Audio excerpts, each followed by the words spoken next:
For some reason, you know how my knee's a bit fucked up? Yeah. Uh, Taking the gummy allowed me to feel that pain without putting pressure in my knee. Did That was weird. Did you think about it? Like, did you think about Oh, the idea that your like knee was hurting? Because no. usually how I it just, works all, is like it's phantom pains in the sense. Because I used to when I used to hit the bong and my ears would ring a little bit, I'd be like, dude, I think I have an ear infection, and then my ears would just fucking throb. you know, I was just playing Minecraft and all of a sudden I started feeling a burning in my knee, just like, what the fuck? Say that might And not be it the went reason. away like 20 minutes later. It's like, okay, that's not fun. Having to deal with pain being high. I thought I was supposed to get rid of that.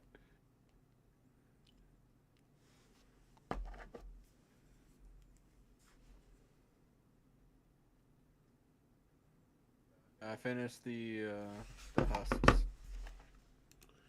Cool. All that's left is creepers and guardians. That's it. Because I also finished the witches. Okay. I found a witch spawner It's actually kind of and sick. a wither skeleton spawner too. So I don't have to go to the nether to farm wither skeletons. Fuck yeah, dude. Okay, so at the end of the last session, I was running at the guy with my sword. Where would I be in correlation on this map? Okay, cool. Yeah, I wasn't sure exactly what everyone was doing right at the end. So, in that case, I'd probably put you close. Because I'm pretty sure Silas went up to it, right? Like Silas, or was it just his bird that was up to He it? sent his bird and then came back, gave us the information. He told me it was a bog lime, and then I immediately like just locked in on that and ran at him with my sword. I'm also off Toro, so technically we can have him back here too. He's gonna be, Cameron's gonna be like, he said 10 minutes late, so probably here in 4. I'm still gonna spam him. What a hoe. Like, He if is that off happens for you guys, just say it in the main chat so everyone knows. But For I sure. didn't reiterate that in the chat. Sounds good Oh, to so me. it's all your fault. Got it. Ocean man, take me by the hand to Should the man bridge. take me by the hand. Yeah, Get Pat. me He in didn't here. awesome. I found a witch spawner. A witch spawner? Yep. Oh shit. I also made another spawner into a cow to a cow spawner. Why cow spawner? Because one of the things to get attack speed is you need to collect 4,098 raw meat, and then you offer it, and it's repeatable, and you can get like point 0.2 attack speed. Oh. You just need, a shit ton of meat.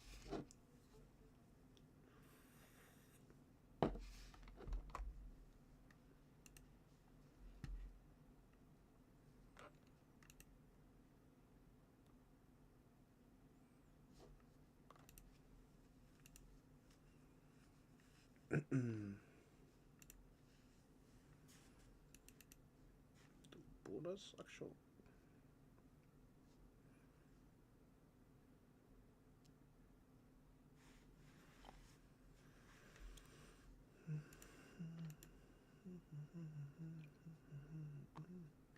I know we talked about it a long time ago, but even if it counts as an attack, you can't do two spells action per action, right? Like the ones that are under the attack label. Yeah, so basically you can only use one spell slot per turn, no matter how many. Okay. Unless haste, I think, is the only time, but I think that's even restricted. I know Baldur's Gate did it differently. But yeah, you can only use one spell slot. So let's say you have a cantrip Yeah. that is not a spell slot. You can cast that as your action, and as a bonus action, if you have a spell slot, like a bonus action spell, that you could do two spells in a turn if you did something like that. Okay. So Yo, that so also you're fall. telling me I can fucking haste myself one turn and then cast both Eldritch Blast and Fireball in the next? I mean, I would probably say yes, but I'm pretty sure people were like, haste was more powerful in Baldur's Gate because they allowed you to do that. I don't know. I would have to look it up. Um, Haste, the D&D base gives you two actions per turn still. It's 2 actions per turn, double movement. Oh, 2 actions. Okay, yeah. Basically, my follow-up question was, and this is only going after the spells that are under the attack action specifically. Like, I couldn't cast those, and then because I have 2 attacks per action, swing with my sword. Like casting a spell as part of your action and then doing like Only specifically the 4 that are under the attack action itself. Are you sure there's spells and not cantrips? Because cantrips will be labeled there too. Ray of Poison spray, Ray of Firebolt. Sickness. I don't know if I think that's a Ray of spell. Sickness is like, yeah, like a level I only 4 have spell. 2: Sorcerer's Burst, which is a cantress, and Ray of Sickness. So, like, basically what I'm asking is, am I able to cast that and then do my second attack per action since that is under the attack? No, I don't believe so. But that's my first instinct because it's a spell.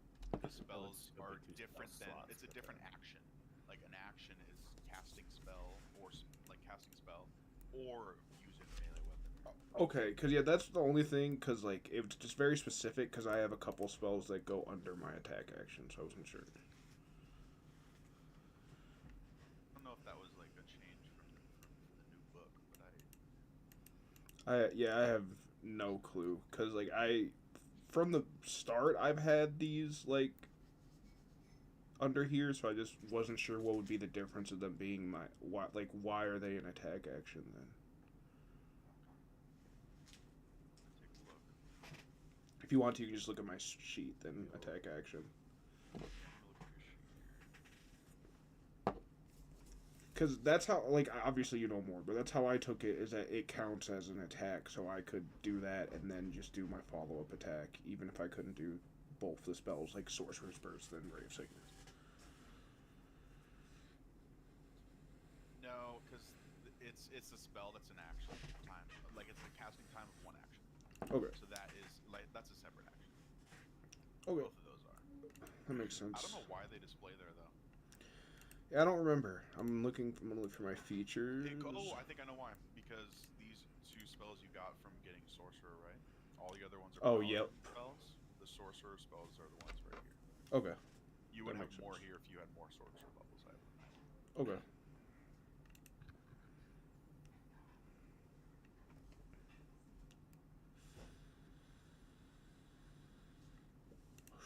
I'm so ready to just, like, unpause from the end of last week and then swing my sword in this fuck. Bro, I literally got time stopped.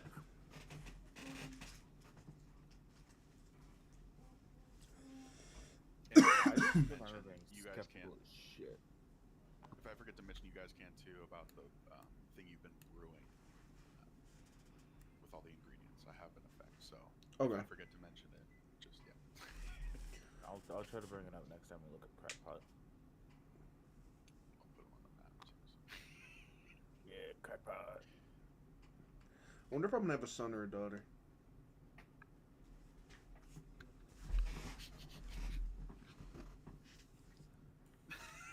Each session is just like that's just crazy. Cause I'm like, either way, it'd be cool. If we run this campaign for like 20 years, it would be like 1 year in the game. You would just have a little enough. Oh shit. Or like when the campaign ends, there's like a fast forward. Just have fucking what we focus on. Well, if this campaign ever for some reason has a part 2, I'm playing as that motherfucker. Oh shit. Oh shit. That or first, I don't think your next campaign's anywhere involved in this universe. So That's the thing. Like I like this universe a lot that I've made. But yeah, I if I ran another one, I'd want to do one more on the other. just saying, he or she still could exist because there's a lot of change in this world. Maybe maybe she got swapped to a different realm. Oh yeah.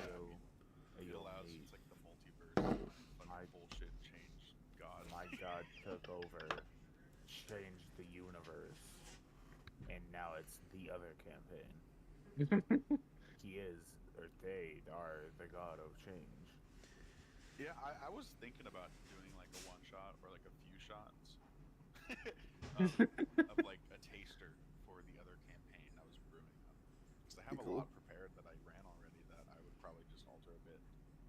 Just Yeah. instead of having that one Christmas dream, we all just have this other dream. Yeah.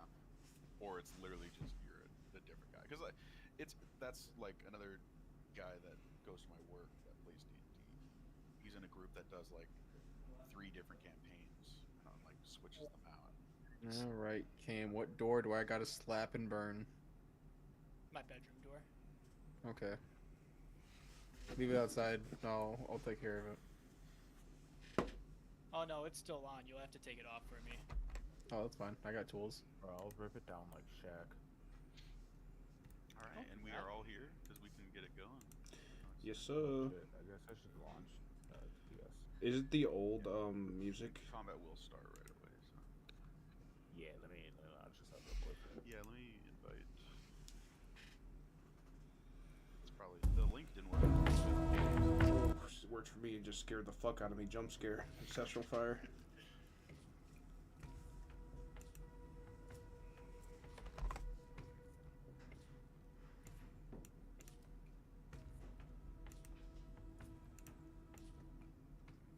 I was over here trying to make my cannonballs.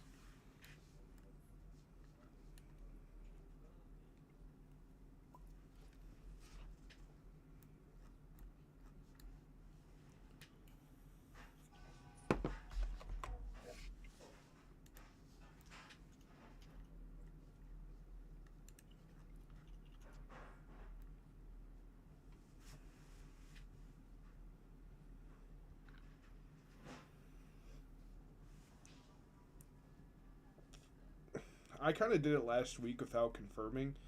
When I can treat any 1 or 2 on a damage die as a 3, is that like multiple of in the same roll too? Because it says any.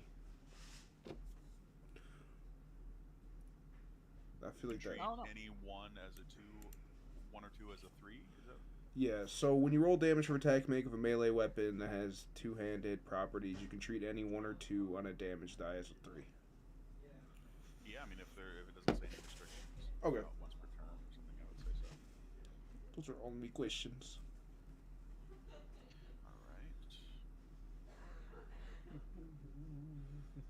All right. I might just wait until everyone's loaded in tabletop, just because it'll be combat right away.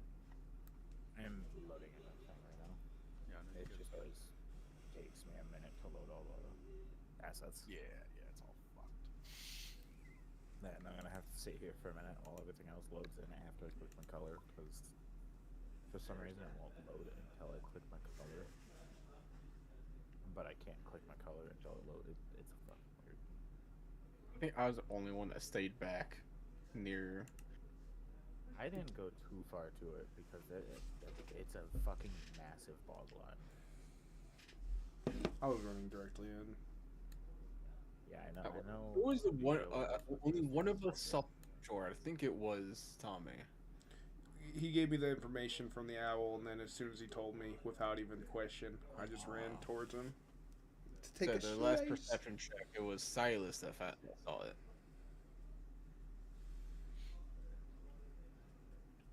All right, I'll just do the recap here. Last session, the party witnessed Skeb beat the chief in battle, killing him after a few matches of prowess. The dead chief's guards and a few villagers went to attack him, and the party joined in and slaughtered them all. Skeb was now going to be the chief after a few ceremonies, the main one involving making armor and a headdress out of the dead chief's bones, as well as a stew from his meat that everyone ate. The party watched these strange customs, then Skeb became the official chief. He gifted the party the dead chief's lizard beast mount named Kiskaski, nicknamed Kiki. Skeb thanked the party and told them that they have a place in the village if they ever need to stay, as well as their aid in future battles. He gave them a convenient sending stone, then they set off. The Misfits used a sending stone to communicate with Red Leech. They learned that the Flesh Forge has advanced greatly, with the last bastion of land being the Seastone Peninsula. They learned that the Kalawi people of Crescent Island and the Children of Salt have aided the city of Jurg to defend the peninsula with their sea power, the Kalawi creating a naval force, and the Children of Salt supposedly aided by seastone constructs. The party headed southeast, on the border between the western jungle and the eastern lowland mangrove forest. Someone saw a strange sight from the distance, later revealed to be what appeared to be, I don't know how I wrote that horribly, a bog lime tree with ripe pink fruits. Upon closer inspection, it revealed a humanoid shaped fruit, much larger than the rest, which split out eyes and a mouth when touched. It then squirted acidic juice on Silas's bird familiar, and Herod started running forward for an attack. The party now stands by this awakened fruit. It seems very angry and is screaming, and it swings a few times and pops off its branch, standing a few feet tall, ready to attack.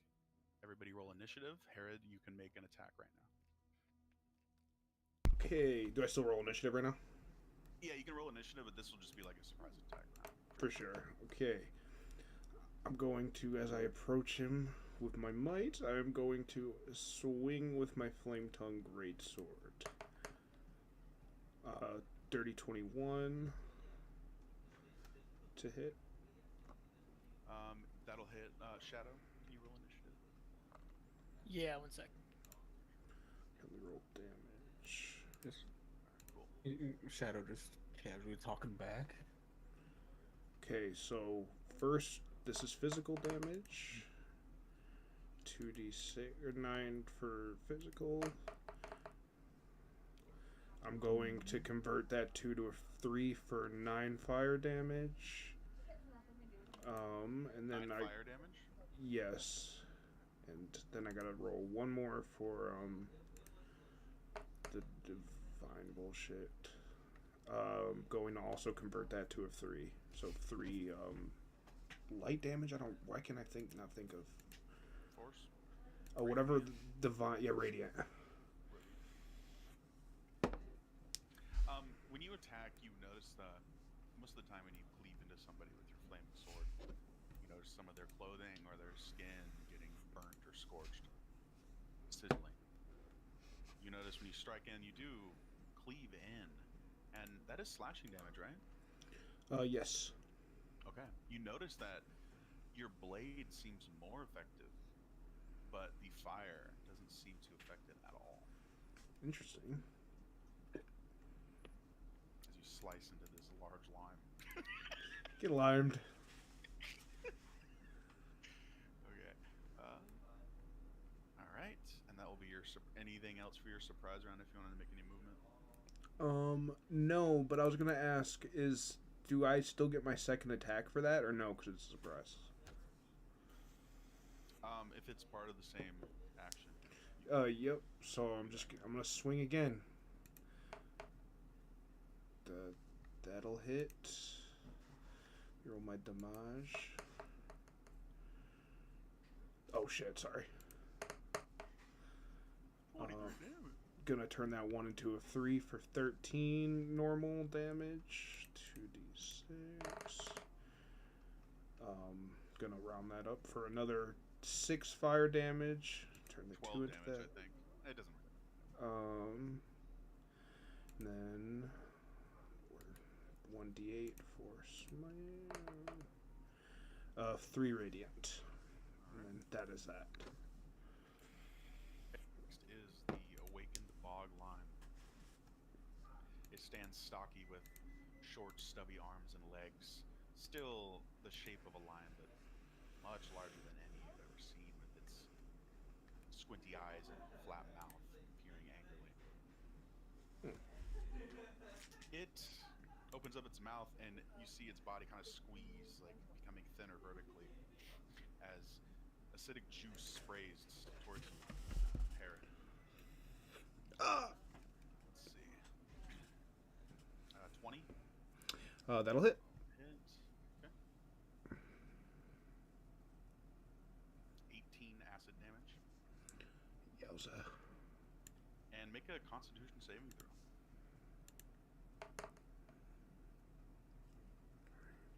22. 22? Okay, you are good. You notice that you're able to close your eyes just in time. It seems to be aiming for your face to not be sprayed by this acid juice. It looks over and goes for another spurt of acid at Silas. 25, that'll hit. 16 acid damage, Silas, and make a con save. That's noted.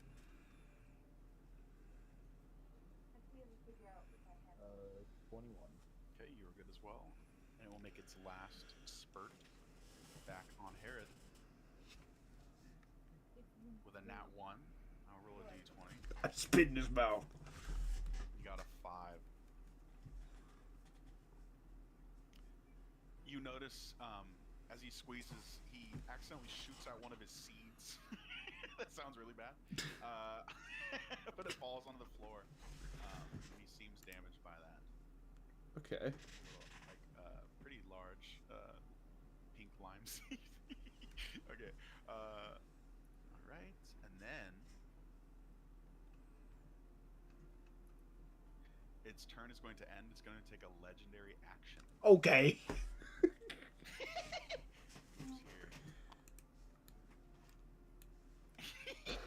And you see it very quickly jut from its small legs forward, rolling like a barrel.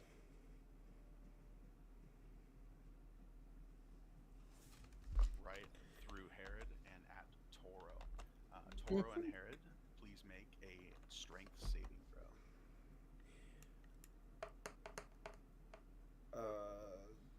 26. Plus 3 for him. 14 for Toro. Okay, Toro fails. He is knocked prone. He will take the full damage. You will take half.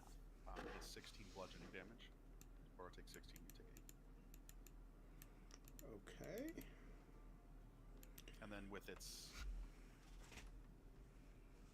Oh, no. Okay, yeah. All right, and that's the end of its legendary action. Herod, you are back up. Now Okay. to initiative. I turn around as I see he's hit my fucking dog. I'm gonna run back after him. I'm going to, as a bonus action, I'm going to cast Spirit Shroud, which I've reflavored into Little Spirits of Poe. And from me, you will see Icy Poe's ghosts. And they will be around me. So until the end of my turn, any attack I make has 2 or by every 2 slots buff. 1d8 cold damage as well. So my first attack, I'm going to once again attack with my sword. 27. First physical. I'm gonna make both of those fucking 3 for 11 normal damage. And then All right. Cleaves in more than you'd expect. fucking lemon boy. And then my shitty fire damage. 11 fire damage. And then You see it fizzles out when it touches the floor of the bog lime. and then now for the radiant damage. 6 radiant. And then now for the cold. Holy shit. 7 ice damage. Cold damage. As I hit him, does he react to the cold in any type of way? He takes damage from it, but Yeah. it doesn't seem like anything extra Okay. or resistance.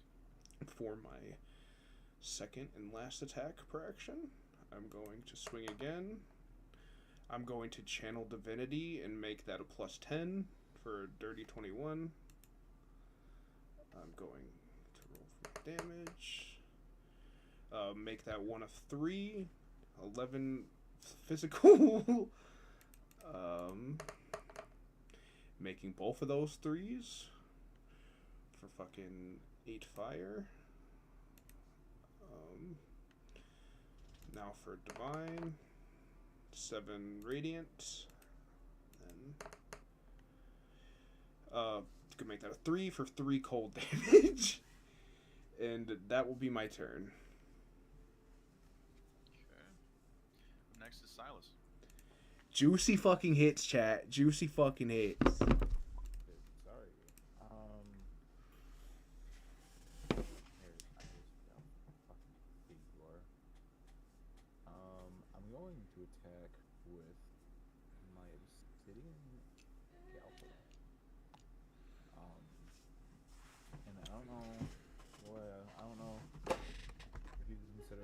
any creature of the plant type it will deal an extra 2d4 damage to. Definitely roll those. Because it is a fruit. 19 to hit. That'll hit. I just want to make sure it was a fruit. Oh my No, god, I'm just- sorry. yeah. Oh, 19. You said 9. Oh, sorry. Yes, Maybe, that'll hit. Okay, so that'll be 3 damage. Where's the net coming up? Plus an extra. And what kind of damage? Piercing? Piercing, yes. It'll be 10 damage altogether. Alright. Oh, I was supposed to roll that with advantage too. My bad. Oh no, it's skill checks have advantage. I like. I'm gonna do the same thing for my second attack. 17 to hit. Misses. Bitch ass lime. Also, Toro's still alive. He's a chunky boy. Yeah, I just put him up so he's prone. Just Oh, to- sorry. That'd be it. Alright. Shadow is up. Alright. I don't think I had my shadow out already, so I'll pull him out.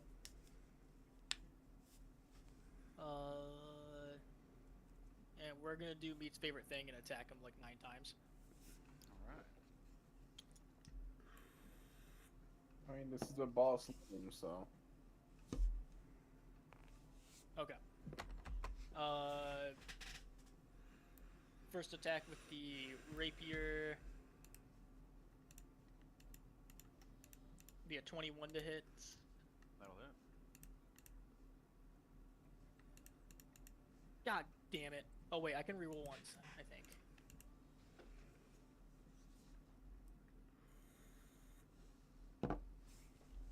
Oh, I can reroll anything once per turn. Okay, I'm gonna do that. I'm rerolling that. And I roll another one. Nice. Okay. Oh, shit. Next attack, get advantage because of Vex.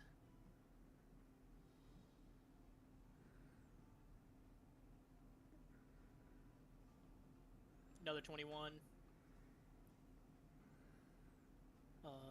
And then that will do 15 points of damage. Then no advantage because I just used Vex. 25 to hit. That'll do 13 points of damage. Action surge. We're gonna do it again.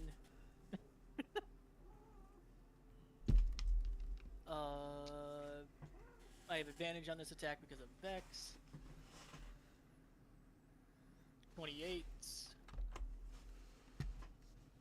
12 points of damage. Natural 20. 14 points of damage. Next attack has Vex. 28. I was gonna leave that. That's 15. And then I'm going to use Unleash Incarnation to get one more attack. All enemies just gain 50% health. No, I'm just No, as long as That's a, they're that's they a take 22. This less party is damage. fucking crazy. Marshall And that's are 9 so points of crazy. damage. Okay. Alright. Yeah, Okay. you It's just still like you- 100 points damage. And then... I'm done. Okay. Let the other people play. Well, I have the mobile feed, so he can't react against me, so I'm just gonna... Okay. And you notice, really stab into this thing like fucking 5-8 times, shanking it, and it just got cleaved into a few times. You notice it squeezes itself with its arms and spraying all around it. This 96. is a legendary action within 10 feet. What was the save? It was everyone within 10 feet make a Constitution saving throw. I'll make that for my Echo. Oh, Nat okay. 20. Yeah. Do I want to reroll that? Yeah, I'm gonna reroll that. Natural 20. Okay. 13 for DC Toro. 19. Oh shit. Thank God. So 18 or lower fails. If you fail, you are blinded until the end of your next turn as this acidic juice just sprays in your eyes, beating with pain, and you will also take some damage. Only Fuck, if you I fail. wasted that. Oh, so I'm the only one that failed. Got it. Toro failed. I wasted that. My fucking echo can't get blinded. Also, that's Holy 5, shit. 10. It just rolled 3 out of 4 max damage dice. Oh joy! You take 37 acid damage. You are blinded until the end of your next turn. Okay, what if I succeeded the throw? Do I take any damage? You don't take any damage, no. Okay. That's where we find out if Kiki has fucking acid resistance. You see Kiki reel in pain Okay. and cover her her eyes with her paws. All right, up next is Al, just reeling in pain from this burst of juice, and you see darkness ahead of you. So you said I'm blinded because of acid, right?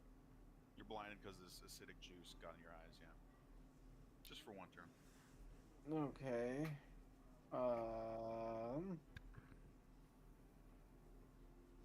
See, already, I'm still atop Kiskowski. I have Echo ahead of me before this happened, and if I just swing wildly, this ain't gonna go well. You kinda screwed up what I was gonna do there, sir. Well, I guess I'm just gonna try to make space without tripping too badly. I want to go backwards like 10 feet. You're gonna go away from like the bogland. Yeah. Where you think it is. Yes. Okay. I would say make a perception check, just to see how you can navigate. Perception. Okay. Okay. I would say you think this is like away from it. You start heading westward. I went somewhere. I'd say if you're trying to get away, you'd probably move a little bit further. Unless you wanted to keep going. I just wanted to go like 10 feet and just, basically that was it. I was gonna then use a bless. God damn it. The fucking inventory. Necklace. You. Let's look at bless. What the fuck does bless do? Well, I can bless up to 3 creatures within of 30 feet. Do I have to have vision? To use bless. Yeah, it doesn't. It's just up to 3 creatures of my choice within range. Doesn't say I need to have vision of them. Yes. You can cast bless even if you are blinded, as long as there is a path of sight between you and the target. Oh, okay. Then I will be casting bless on Herod, Doctor, and I can see shadow, so Kiskowski. Well, no, just a line of sight that you could Oh, look at. oh, then, It just okay. means like it's not obstructed by a rock, like because you need to just look at. Oh, well then, cast yeah. it. No, It is kind Herod, of weird. I don't know. yeah, Herod, Doctor, and Shadow. Then they can have bless. What does bless do again? Yummy. So whenever a target makes an attack roll or saving throw before the spell ends, the target can roll a additional d4 and add the number to the attack roll or saving throw. Okay. So like, I wouldn't have failed if I had the or no, I definitely would have failed, but I had a higher chance of not failing if I got bless on me. But no. Yeah, that's the end of my turn. Blessing these 3. All right, the Boglam is up, and since it is the start of its turn, everyone within 10 feet make a dexterity saving throw as another squeeze of juice comes out. and not to interrupt, but he also, due to being spirit shrouded, he has -10 movement speed, and he cannot regain health until my turn. The bog line. Yeah. Okay. Said anybody within 10 feet makes a what save? Deck save. Deck save. Ooh. Okay. Never mind. That is a nat one. But, Am I 7. within 10 feet of Herod? Unfortunately, no. Wait. Okay. 5, 10. Well. Diagonally, yeah, right? 5, 10. You're within 10 feet, yeah. Okay, so I can add 3. Makes it 19. I hit a fat. Oh, of Herod. Oh, yeah, Herod. Yeah. I mean, it's. I'm right here, so 5, 10. It's a bit finicky, so I just wanted to make sure. Yeah, that's fine. Definitely failed. Right. Roll for Toro, sorry. Toro definitely probably fails. And Silas, you make the roll. Yeah, sorry. I just got back. What is it? Deck save. Deck save? Yeah. Make sure you're rolling for Kiki, too. A 6. Yeah, I'm tracking that. A 6. Okay, it's a DC 19. Oh, so I passed. Lower fails. If you fail, you take 21 acid damage. Yowza. Oh my god, Toro's almost Owie. fucking dead. He wolfs, sorry. Can I react to that at all? No? Damn it. I want any weakness. Magic. Alright. I take none.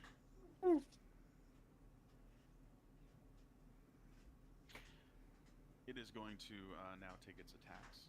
It's just the start of its turn's damage. It's gonna make a spurt of acid on Al. Get The spurred. one that tried to run away and get attacked. 24. It's angry. Yeah. That'll hit. 24 will hit. 23 acid. Okay. It turns the spurt at Shadow's Echo right in front of it. Ew. And it rolls in 28. Yeah, that'll hit. 13 acid. It turns Alright. again to hit. Go for Herod again. You oppose that with a 18. That'll hit just barely. 13 acid. You Herod. Ouchie. And with that, it's gonna start running over here. Can I go for attack of Leaking a lot opportunity? juices. You can.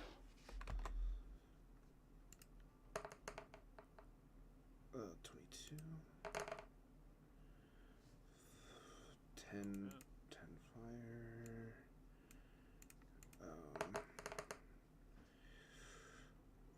6, 7, 8. 8 with a changing 1 die. 8 fire.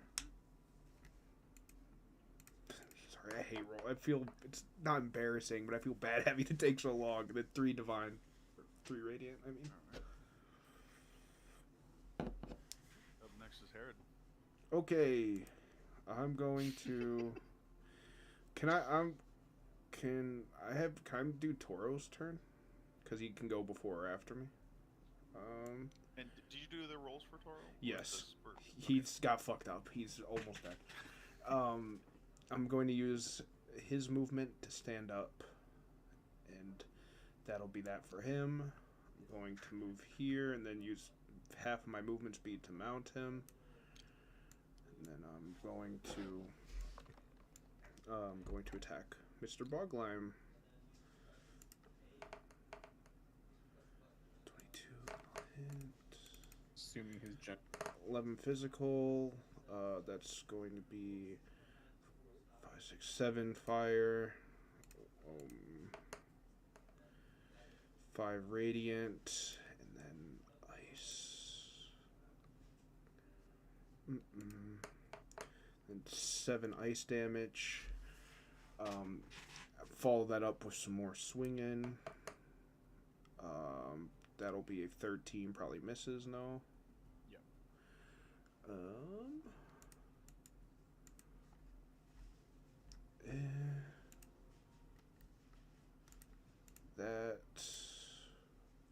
I'll I'm gonna use my bonus action to do a daunting roar. So he needs to succeed on a DC 17 Wisdom saving throw. All right. And what is it attempting to do? Frighten? Yes, frightened of me. All right. I'm glad you did that.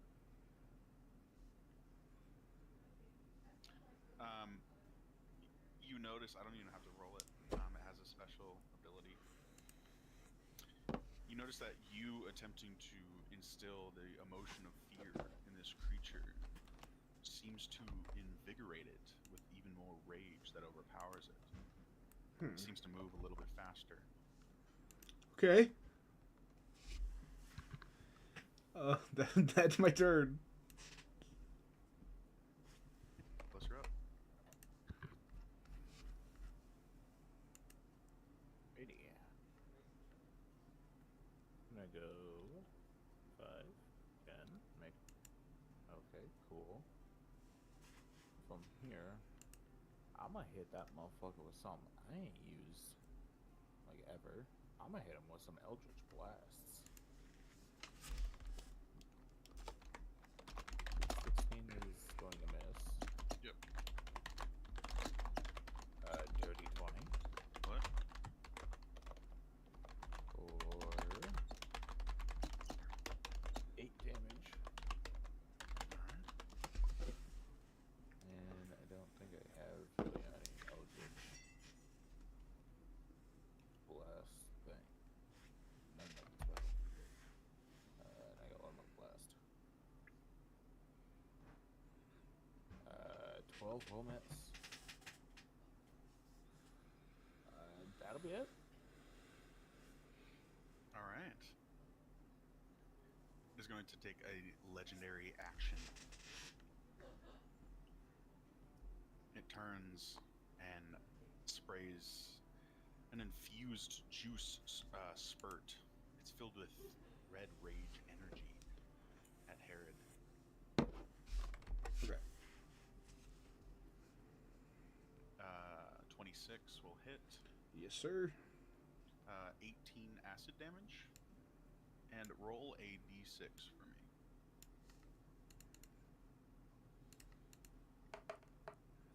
That will be a 2. You gain 2 rage levels Okay. as rage courses through. We have the rage counter, like what each level does, right? No. Oh, okay. Sorry. I thought we posted that. I will just add that to yours. You are now at 5. Oh, I'm at 5 rage level? Yeah. Holy You're at 5, shit. Silas is at 4, Al's at 4, Shadow's at 4. Alright, let me write that down. Alright, and we will take another legendary, wait. Okay, never mind. Yeah, no, that's it. Okay, and Shadow, you're up. Alright. What's he doing over there? Being a little bitch, that's what he's doing. Okay. Leaking. He's leaking. How far can I move my shit?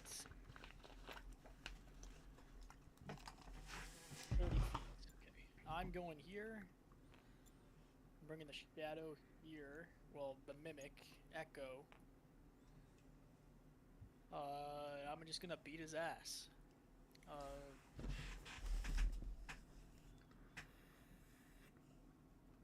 That's a 20 to hit. I'll do 12 points of damage. How do you want to do this? Oh. Oh. As you shish kebab Well- this boglime. I'm not gonna lie, I wasn't expecting him to die so quickly, so I was like going full fucking force. Probably stabbed right through his ass. Through in a little bit of your fist goes and well, that's not bad. And then, but you pull out, and as you pull out, it ruptures and explodes. I never pull out.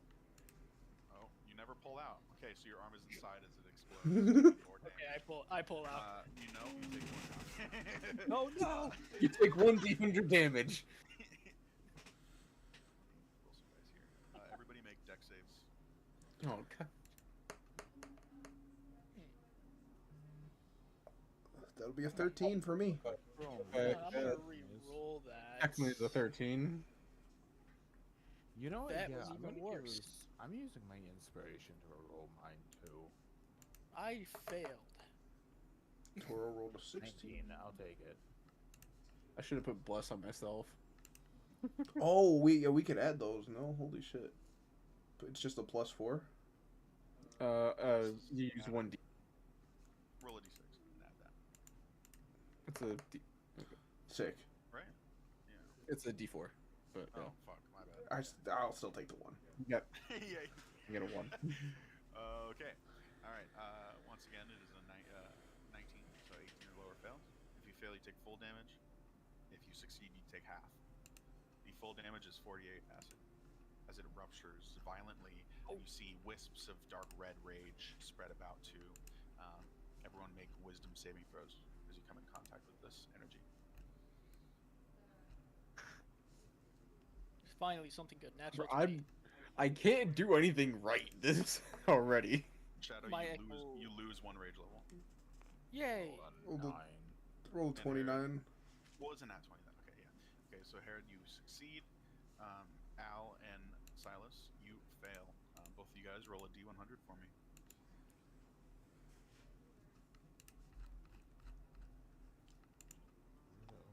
D6. Al got a 41.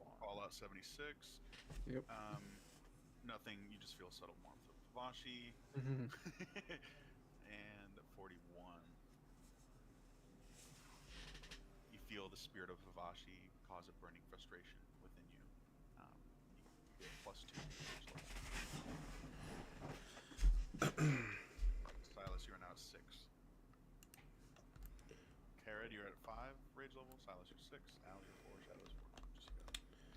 And the combat is now over with this awakened bog lime no longer awakened and dead on the sand of this mango forest. I'm gonna go check on Kiskoski. I'm going to lay on hands and heal myself to full. So that's probably like all my points.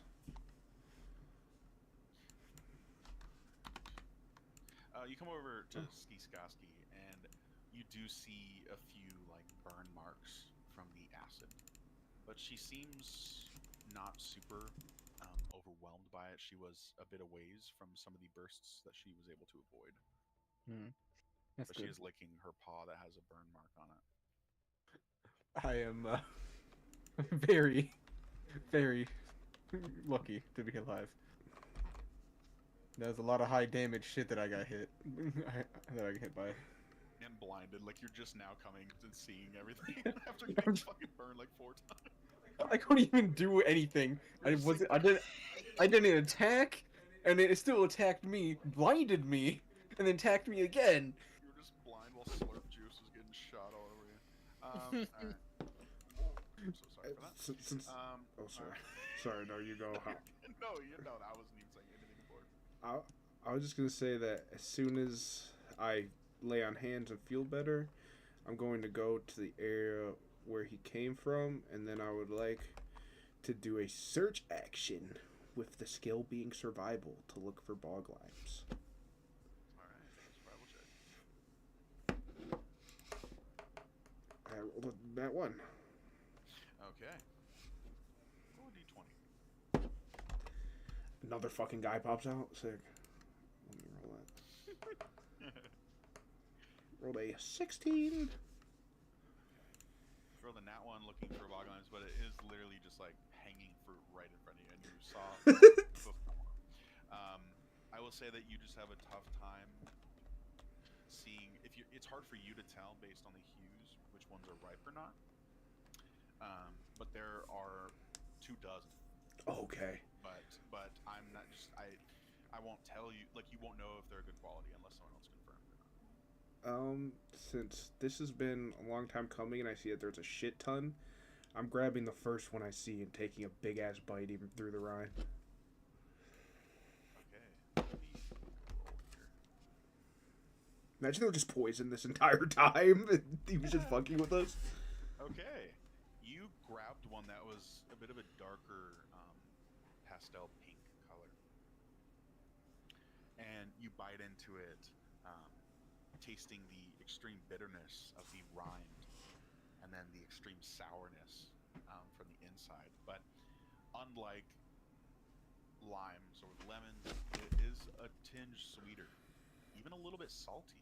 It seems growing in this salty mangrove forest, but it does taste good. A little bit more of the grapefruit lime cross. Oh, I'm enjoying it. I just lay back into the dirt and be like, "Fucking finally, it's fucking delicious." Yeah, I'm going to use what is it? Cure wounds at second level to heal me. Heal myself. That's one of the beads I had for my necklace. It's so funny of all things to do with shit today. It's just a little fucking bog line. Like, I had to make it epic. Dude, it was Bro. worth it. Him alone dealt a 96 damage to it on his first turn. That's fighters, brother. Fighters are insane. Was that action surge? Right. That was action surge, yeah. Okay, yeah. That's action surge. And I didn't roll below a 10. And the fact that you can re-roll like low rolls, like it, yeah, marksmans are very consistent. Yeah. And I have that fucking Vex shit that gives me advantage on half my rolls. And I will be right back, but I will just say you guys are smelling many notes of a spicy soup being brewed from Crackpot. I'll be right back. I just burned all over. Like, I'm heavily limping. Many burns are still just left on me. I'm enjoying the fuck out of this Mouth lime. way. By the way, if I didn't have whatever the fuck Monk's ability is,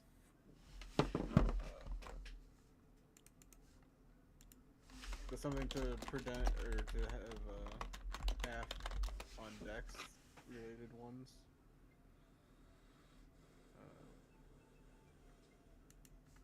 Where is it?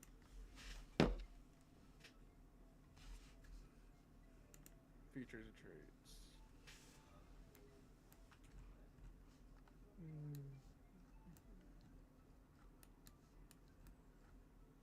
If I didn't have evasion, I would be on the ground because I would have had 3 less health than needed. Nice. Because 48, and I took half that, took me down to me being dead if I didn't have evasion.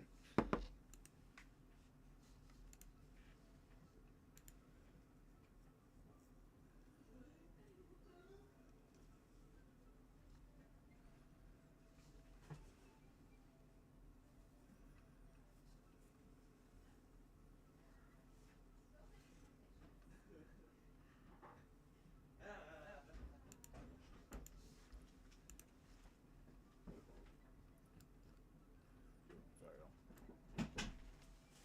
Fuck you.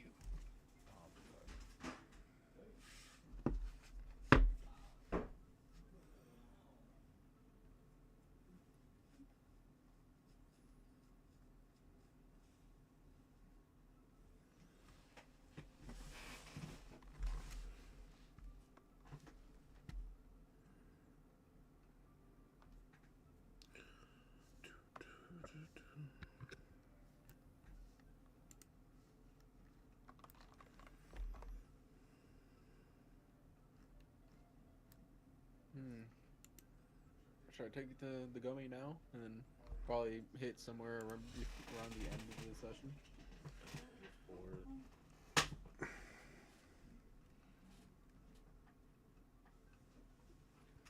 All right. And yeah, you guys smell this spicy, earthy, umami smelling soup bubbling from Crackpot. Well, battle's over. It's time to eat. I wanna try that fucking soup. Maybe it'll heal my charred skin. Is that the soup with the coffee beans in it? It's got a lot of shit in it. Rage Awaken mushrooms and the mushlings and the nuts, the lizard arm, coffee. I think that was.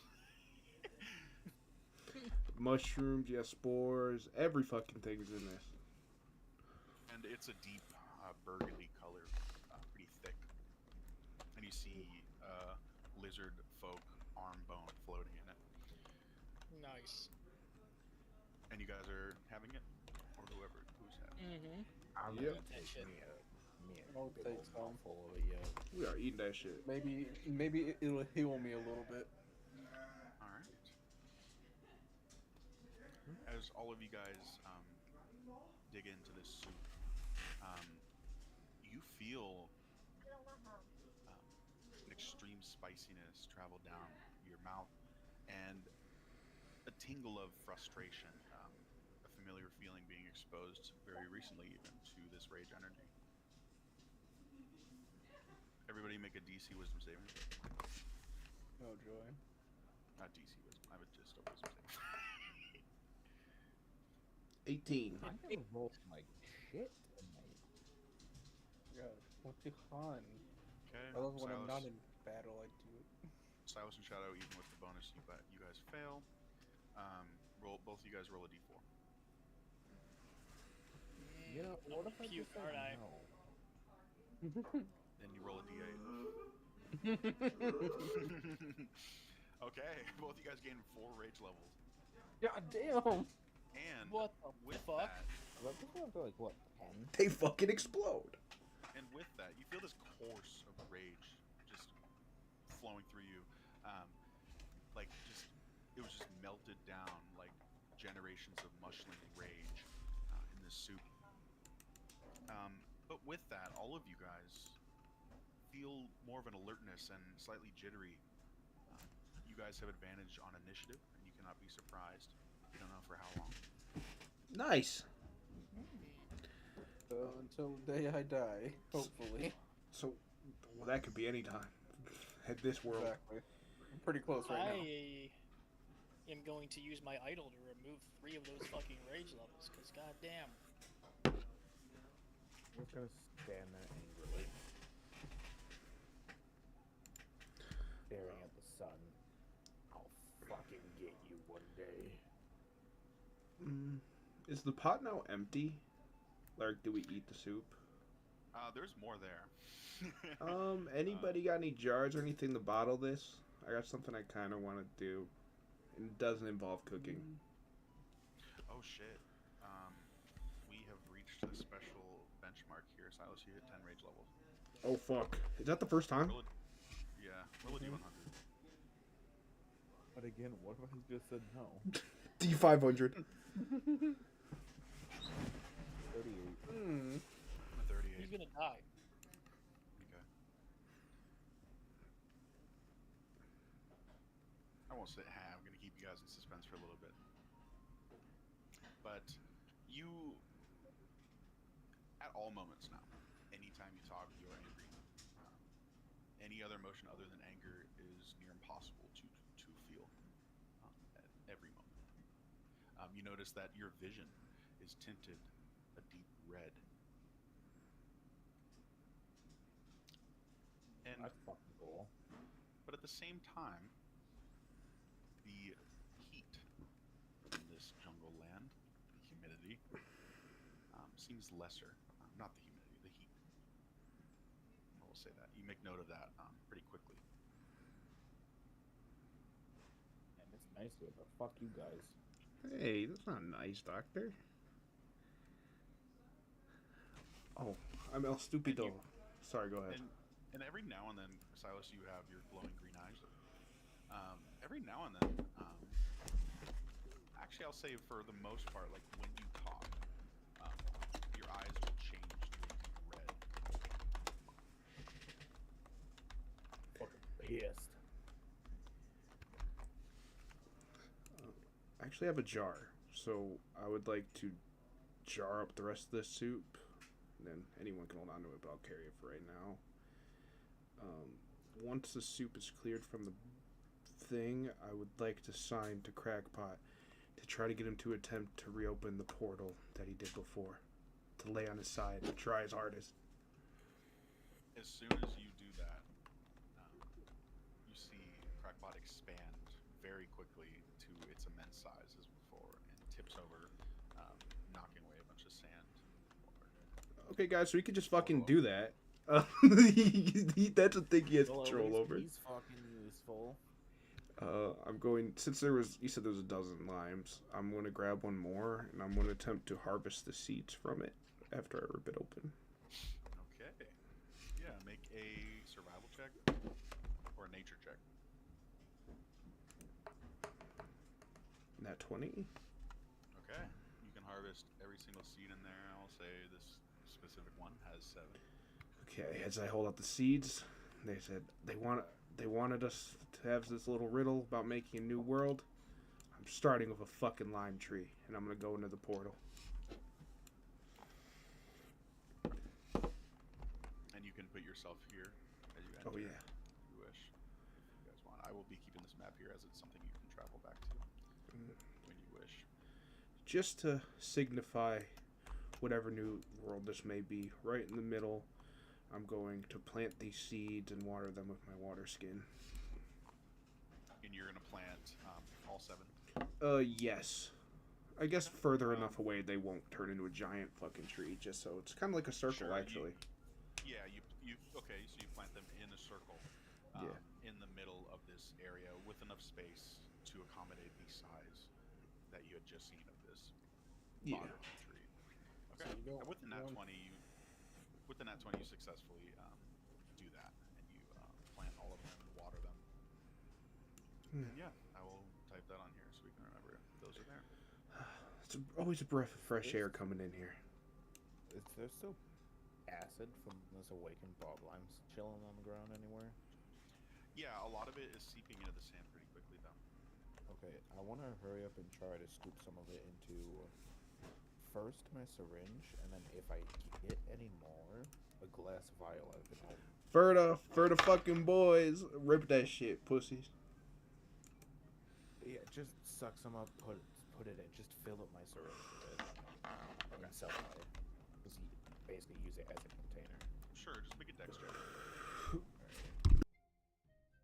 Oh, that was a saving throw. -1 to that. 21. 21. Okay. You're able to fill up the syringe. Okay. And you can fill up 1 vial. Okay, As yeah, the that's rest of cool. the That's seems all I got. And this is just awakened bog lime acid. Yeah. Or juice. Awakened bog lime juice.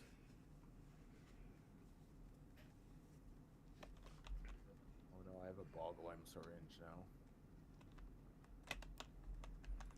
Bog line syringe is crazy. Sounds like a fucking medieval loot band. True. I stepped out of the portal, by the way. I'm just sort of sighing. Bog lime syringe.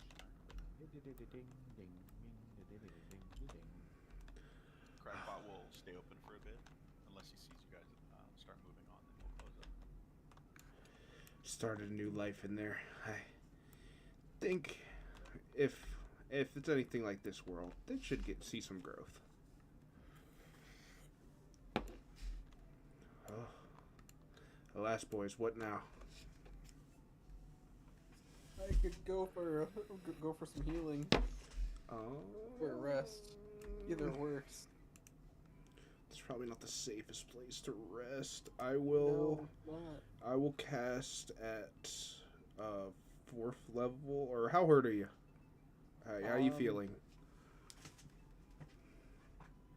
What are you supposed to feel around a quarter of your health? It's fucking funny. I'm going to, at 4th level, cast Prayer of Healing. I won't give you the exact amount of my health, but around a quarter, so pretty fucking hurt. You get 13 more. That's gonna have to do. Hey yo, spellcasters. Who wants to get in on a little experiment real quick? My life has been an I'm just experiment, just like you, so yeah, I'm down. That's fair. I'm just gonna fucking start tattooing my fucking arm. Or carving, not tattooing. I'm gonna start carving a rune in it and just cast whatever the fuck you want into it. The first one to cast a spell, that's the spell that gets carved. Who's up for it? I have think If you have some spells for him, I have a long list I could pick unless you have one. It does take your spell slot. Just keep that in mind. Yeah, that's fine. I'm assuming we're gonna chill. Oh, I do have. I do. You did brain me once with a third level prayer of healing. Yeah. I do have remember all that. Don't forget you have that. I'm going to give you 4th level Dominate Beast. I have to look up prayer healing and see what that Right. does. Let me make the roll for that real quick. For sure. I still take the charge anyway, though, because I attempted it. Yeah. If it doesn't work, you keep the spell slot, I believe. Okay. 1 second. Yeah. What do I need to roll? Sleight of hand, 10 plus the level of the carved spell. You said it was a 4th level? Yeah. Sorry, I didn't Okay, know so that was the case. I need a DC 14 sleight of hand for this to be successful. I rolled a 15. Okay, so I have 4th level. You said Dominate Beast? Yes. It's an enchantment spell. I don't know if you need to know that. Nah, I'm just pulling up the spell so I can actually see it. I feel like you could do something evil with that. One beast. Beast, that would be like animals, right? Like bears, lions, that type of shit? Yeah. Okay. Okay. Beasts are like nearly every single animal, unless it's like a monstrosity or something. Gotcha. Look at us doing stuff. Alright, so I can heal 5 creatures of my choice for 3d8. It's just they cannot be affected by prayer of healing until they finish a long rest. Awesome. Since we're not exactly in the safest position, I feel like I should use that now. How hurt does everybody look? Well, I know I was the most. I can't take it. You look, Leon. I've been affected by that spell. Al, you were definitely the most hurt. Shadow got a good bit of damage. Toro's fucked up. Just saying. He has a lot of health, and you fucking dicked him down.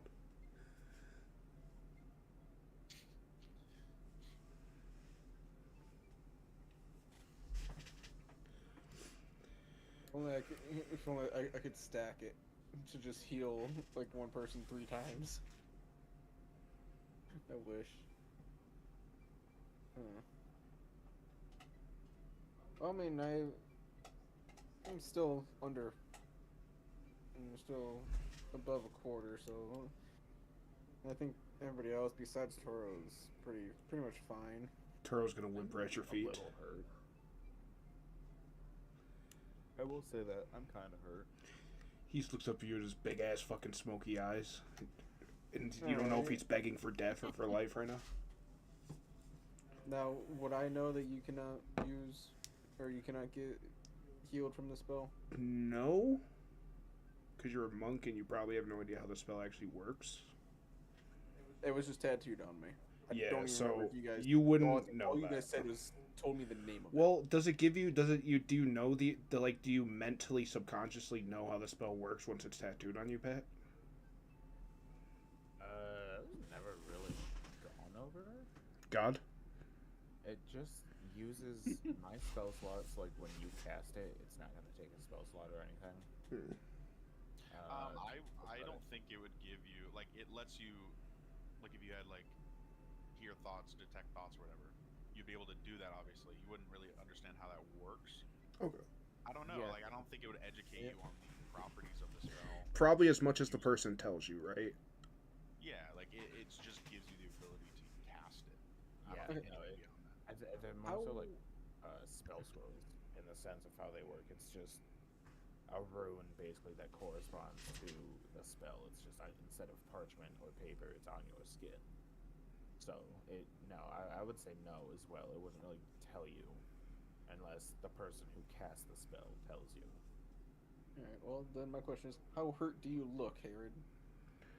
After you seen me do my healing spells earlier, you see that I'm kicking it fine, really. Like, I'm doing alright. I've got a few cuts and bruises, but I'm Alright, well, since big guy looks fine, I'll heal me, Doctor, Shadow, Toro, and Kiskoski for 3d8 on each person. Do you want me to just roll and that's just the amount they get? Granted, they probably don't know what it means. Do they have to roll their own? You roll it, and then you tell us how many... What level was it? At level 3, so it's 3d8. Is it, 3d8 plus what? Or no, Just flat. base 3d8. Okay. Mods ban Eddie Blades, you asshole. Damn, decent roll. 18 for everybody but Herod. You see sort of fizzle over me. Yeah, it's big old fuck you. Yeah, he doesn't quite understand how that works yet. It's alright, though. He helped my boy. How much healing did you say? 18. 18. I don't know why I'm typing it into mine. Okay. No, Kikoski was mostly fine, but I can't stand her being hurt. Toro gives you a happy bark. I don't know what that means in terms of dog. Would anybody be opposed to me trying to make a little lime tea?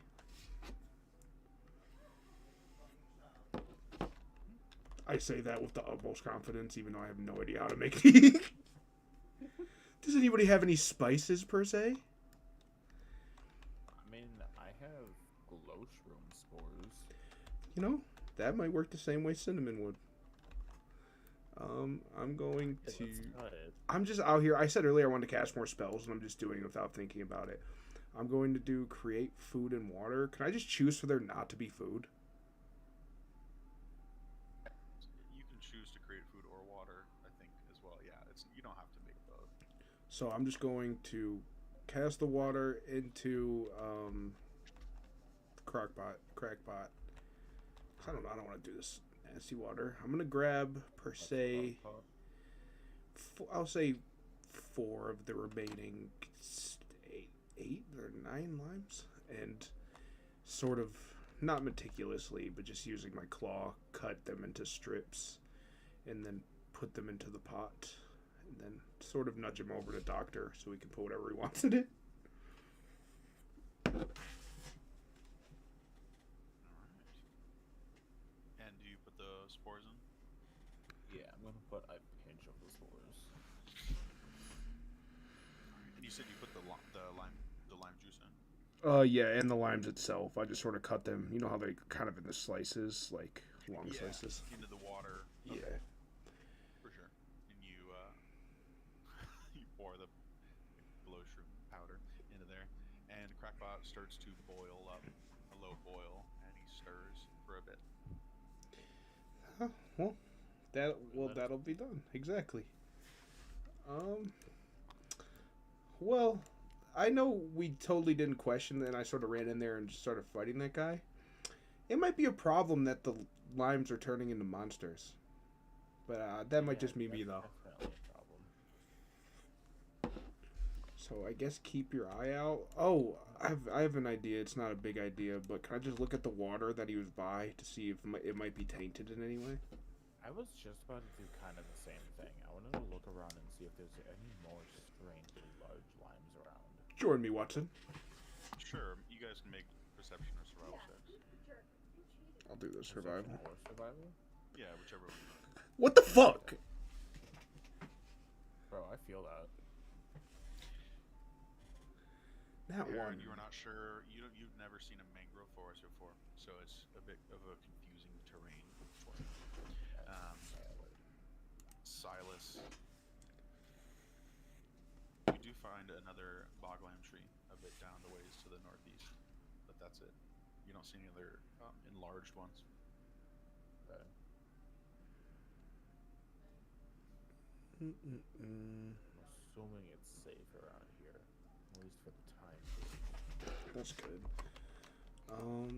Make an estimate on our map where we are. Are we that's oh my god. Are we where we are? You're like right here. Okay. Would you guys like to collect more limes before we keep going? There should be some left, and you see that tree over there. Yeah, I found another tree over that way. I'm trying to point out towards it. I would like to try my hand at collecting some limes. You know, being a monkey. Sure. I'll say, for the sake of brevity, you guys can gather another dozen from that second tree. And there were 2 dozen on this first tree. So, if you guys wish, you can have all of those other than the few that you had used, or however many you used in the tea. I used 5 in total, so you said there was 12, so... So 3 dozen, so you had 36 total. And then 31. Okay, so we have a shit ton of limes. And you bit into one. It's pretty good. I'm going to see how Kieslowski reacts to the lime. I would like to watch this, because I love her. Okay. Are you just presenting an unpeeled one? I'm going to present a peeled and an unpeeled and see which one she prefers. You notice she looks and licks, smells with her tongue at the unpeeled one, and takes some interest. Looks at the other one, flicks, and is disinterested. Goes to bite the unpeeled one, flings it up in the air and snaps down on it, and instantly reels and spits it out, looking dissatisfied. And then kicking some dirt and sand over at the Everybody get whaled, get whaled, get whaled. Good to know. You do not like bogline. You should never get it for your food again. it turns its head and then kind of licks its super long tongue on its paw to clean it. All right. Well, since she took the unpeeled one, I'm gonna take a bite of the peeled one. All right. You taste an extreme sourness and bitterness, but a nice hint of sweetness and a bit of saltiness. Lots of different flavors. Tastes kind of like a lime grapefruit. Sounds so fucking good. Yeah. Now, what would that go? Alright, I guess I'll just eat the rest of that one, and then if everybody's ready to eat. That's all I got. I stuffed them into your sack of unending or whatever it's called. Your fucking backpack of Bag of infinite. holding, you throw it into the dirt pit. Bag of holding. Alright, so that is 29 total, because I just used 2 of them. Yes, sir. I've just got a bag of limes. Alright, and do you guys wish to continue along? I'm good. Sam said he's good. Or do you guys, or is there anything else you I'm guys wanted good. to do? Oh, good. Alright. I'll keep going.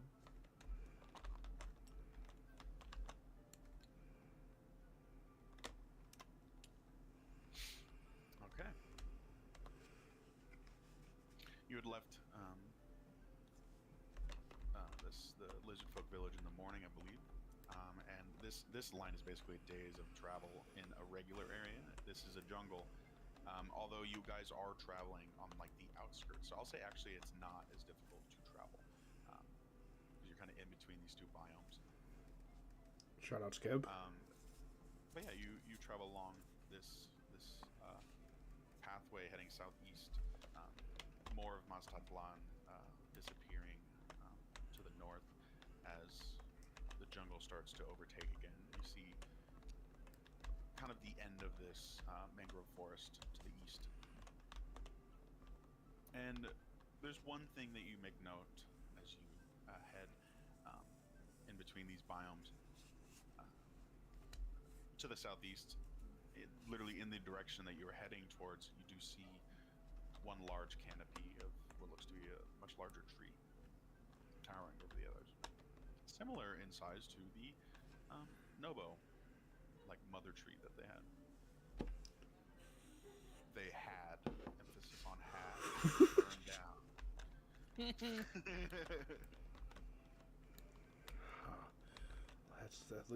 This looks like the place where our destiny will continue. Hopefully that fortune teller lady wasn't just full of shit. I think this is a place we can rest a little bit. Well, I've got the stone that we need to present, so hopefully I don't forget that. Let me write that down. Emblem, the pendant. Yes. I think she gave it to. I think she actually just gave one. Yeah, and then I got scared we were going to lose it, so I just immediately stuffed it in my bag. I've been fiddling with it on this entire journey. Do you think we have under a day more to travel to get there? Definitely under, but you are nearing the end of your travel time for this day, as you can travel like a fixed distance in a day. Well, I think we're all pretty much due for a rest anyways, I would say, lad. Or as I look over at the charred monkey. Let's see. Does there happen to be maybe off to the side or something, like, not so much a canopy, but a safe place for us to settle down, maybe, out of sight? That I Make would like a to perception and survival check. 22, dirty. You find as you were heading in between these biomes on this hill that's heading towards the lowland of Maztatlan. On that hill, there's like a collection of tree roots that gather. Below those tree roots is like a gap, creating a small indent, like a small cave. That would likely be pretty good coverage as it's facing the east, and most of everything else is facing the west, north, and south. Nice. I'll sort of point that direction, and is everyone in the party down to take a rest there? We good? Alright, sick. I can see it. Found safe place, so yes, I will usher the lads.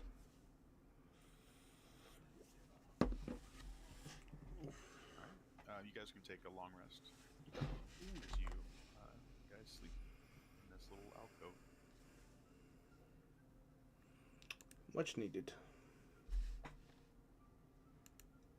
Fight waste of the one tattoo, but couldn't guarantee weren't going to get into another fight.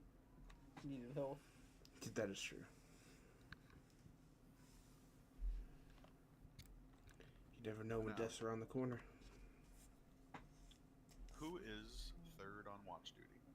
Whoever says it first is third. Yeah, I'll do it. Okay. I need an arc.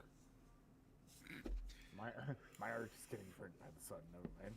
My arc is literally the arc of a burning meteor. Fucking just, okay. True. The rest of the party sleeps. You hear the flicking Kiki's tongue as it sleeps, as she sleeps. And then a slight brush as a half second later, appearing next to you, is a lizard folk, looking a bit different than the lizard folks of the Skaskos tribe. A bit more of a teal color, appearing more like an iguana. Its outfit is different than the Skaskos tribe, consisting of simple leather and cloth. It comes now around the corner of the alcove and peers at you, not speaking. You don't see any weapons in its hand or in its belt, but it peers at you inquisitively.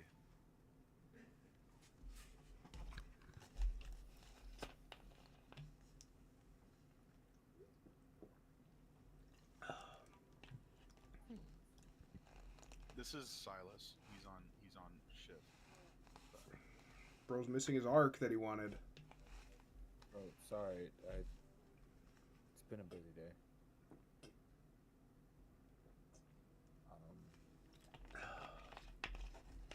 Yeah, fuck is that? Okay, that was interesting. What happened? It kicked me out. What? Must have been the wind. Bat, Silas, you see that in front of you. Yeah, I'm gonna. Can I tell? I didn't catch it. Could I tell like what it is, or am I just seeing movement? No, you literally see coming from the right side of the alcove, now standing, pretty close to you, about 15 feet away, is this lizard folk that I described. Right. I'm gonna cast Hold Monster. Choose a creature that you can see within range. The target must succeed on a Wisdom save. And I'm going to cast it at the lizard folk as I shout to the party to wake up. What was that?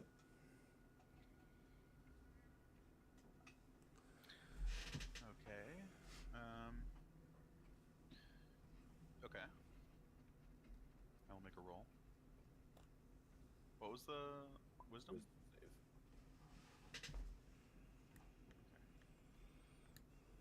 I got an 18 plus 3. Yeah, he passed. Then yeah, I'm just going to shout to the party to wake up. You hear it hiss at you, feeling that spell nearly get it, and it backs up. What is your business here? What is your business here? You come to my home. You can enjoy camp. The wrath. Sir, the I family. faced... Oh. I face the wrath of the sun, and I'm gonna summon my rapier into my arm. I don't think your wrath is going to compare to that. The lizard folk scurries away into the bushes. Will y'all wake the fuck up? I woke when you said that. I'm sort of just watching that happen. I'd be like, is that another Skeb? That was definitely someone. Well, it looks like you scared him off. And I'm assuming the first time he woke up, we woke up. And, as he says it to him, is there anything, around us that would signify that this is his house? Or his place of living? Is there any, amenities that a lizard folk would like? Make an investigation check.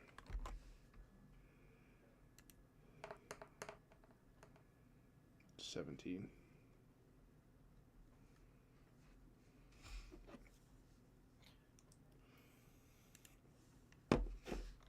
You do notice a small pile. It looks like in the corner nobody really paid attention to it because there's really nothing else in this cave. You do notice that there is a collection of 8 perfectly spherical stones. Looks like they were collected over many years trying to find the perfect sphere. Very cool. And lizard folk sometimes enjoy collecting strange items, even if they have no worth. I want to grab one, but all I'm going to hear is another hand touches the beacon. Doc, I think this is actually his house. You might as well invite him back in. Yeah, he was running up on y'all. Do you want me to just let a lizard folk run up on y'all next time? I respect it, but to be fair, I'd probably react the same way if... It's not like I heard him. That is true. He came running up, and we're not exactly in the friendliest of territory at the moment. He's not wrong. but you know, lots of us, less of him. So we're gonna call out to the bush that we seen him run into and be like, "Sir, come back. We're just checking. It's been a rough week."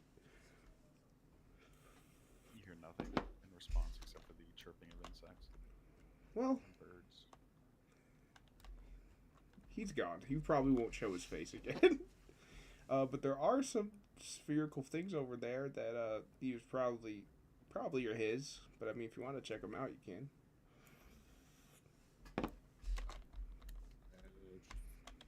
Round rocks. Are they rocks? Round rock. Are they just rocks, or are there any that are shiny? With that investigation check, they appear to just be rocks. Ah, then we'll leave them for him. They're nothing special. I've had a lot of fucking rock lore, so you can never be too sure. There have been a few powerful rocks in this campaign, especially ones that were spheres. That is true. And just saying, y'all need to put some respect on Poe's name, because the same people that y'all chastised me for joining, they're the only Bastion left in that fucking realm.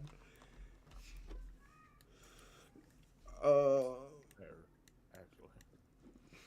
I will say by now it's probably like 4 a.m. So it's still dark, but some birds are waking up. You go, John Rickles. Oh.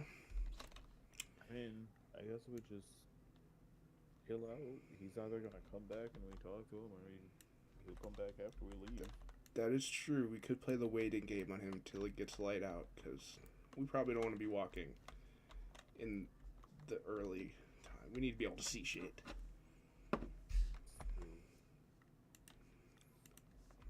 Alright, you guys want to wait until the light comes out Yeah. in the alcove? Alright. Yeah, a few hours pass. A few hours pass and the light comes out. The birds and frogs and insects going crazy. And yeah, you look at the map again and you know you must be close to this location. But you did not see or hear that lizard folk since that encounter. Well, we probably gave him the scare of his lifetime. You guys ready to fucking continue our destiny, per se? Yeah, let's go on a destiny march. Up 2, 3, 4, motherfucker. Let's go. All right. You guys continue traveling southeast, and the pinpoint on your map is heading you directly to this massive tree. You start walking and you see this a little bit smaller than the one in the Nobo village, but still a very large tree, like 4 times the size of a redwood, like extremely large. And you come a little bit closer and you make note that the sounds of the forest are a bit quieter. Not as many chirps of insects, birds. Okay. It's oddly quiet.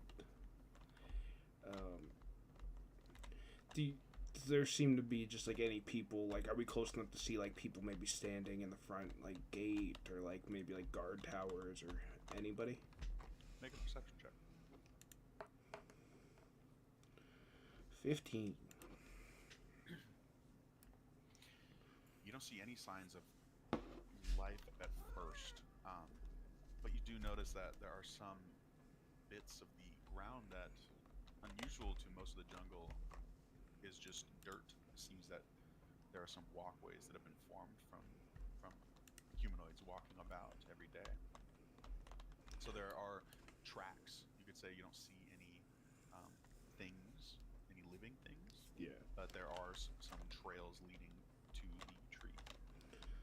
I will point this out to the rest of the party as we sort of just keep following up. I don't know what type of tracks these are, but those are definitely tracks of something.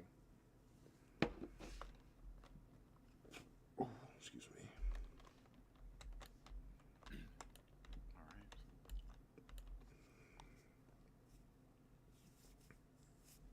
come a few more steps closer, and you feel a shaking in the dirt beneath you. You then feel a rustling of the wind as it increases in speed, blowing against your skin.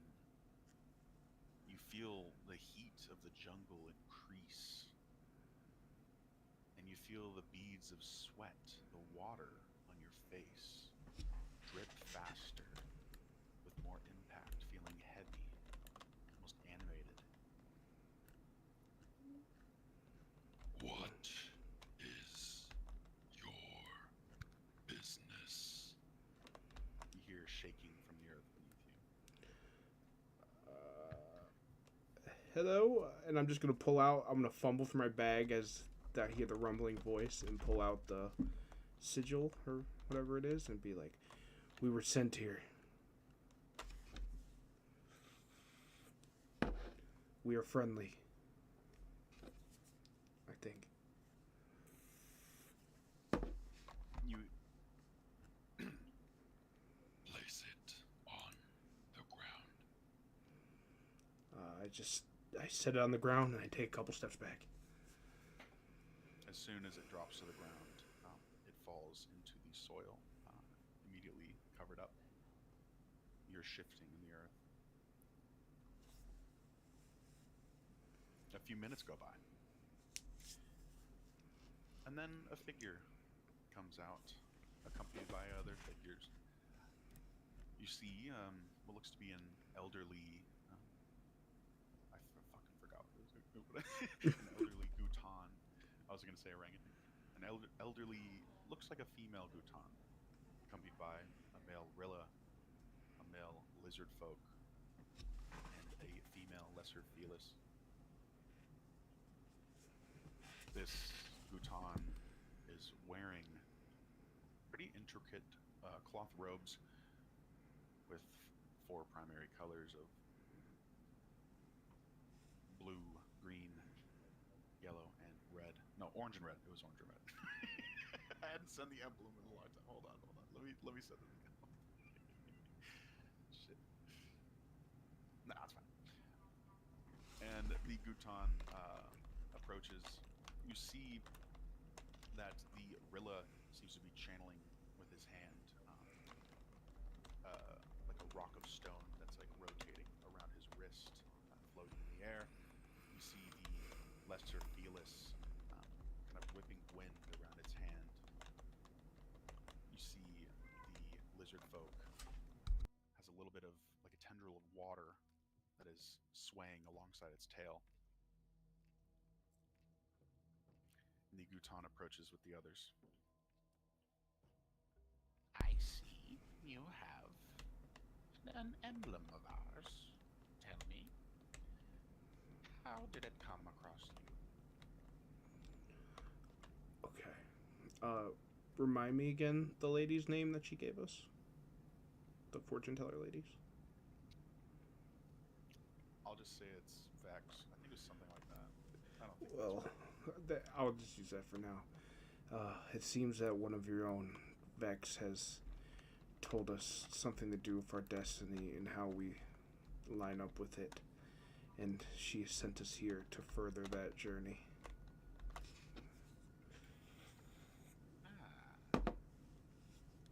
From the noble village, we had heard some bad news from there. Curious.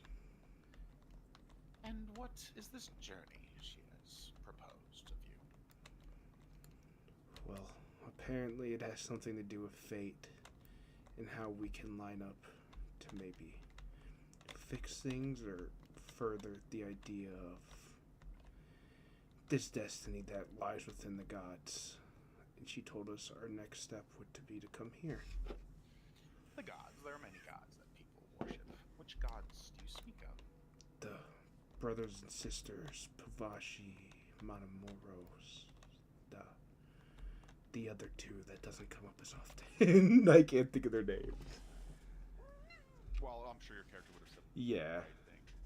Monomorph is not one of them. Monomorph is the god of change. But yeah, you Oh. know Cerebos. Cerebos. Vavashi and fucking Halhara. The others Halhara. I haven't said very much.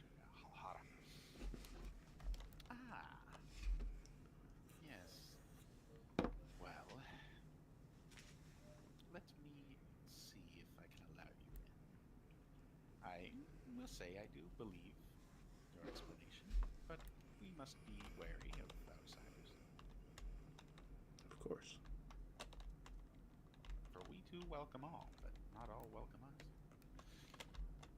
And she steps and takes a glance in everyone's eyes and stares for 10 seconds. First looking at you, Herod, and then looking at Shadow, then looking at Silas.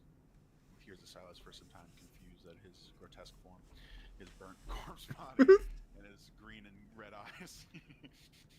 As And then she's looks looking at me, I'm gonna stuff the sword back into my arm. Okay. This is And she shudders a little bit looking at that. And then looks over to Al.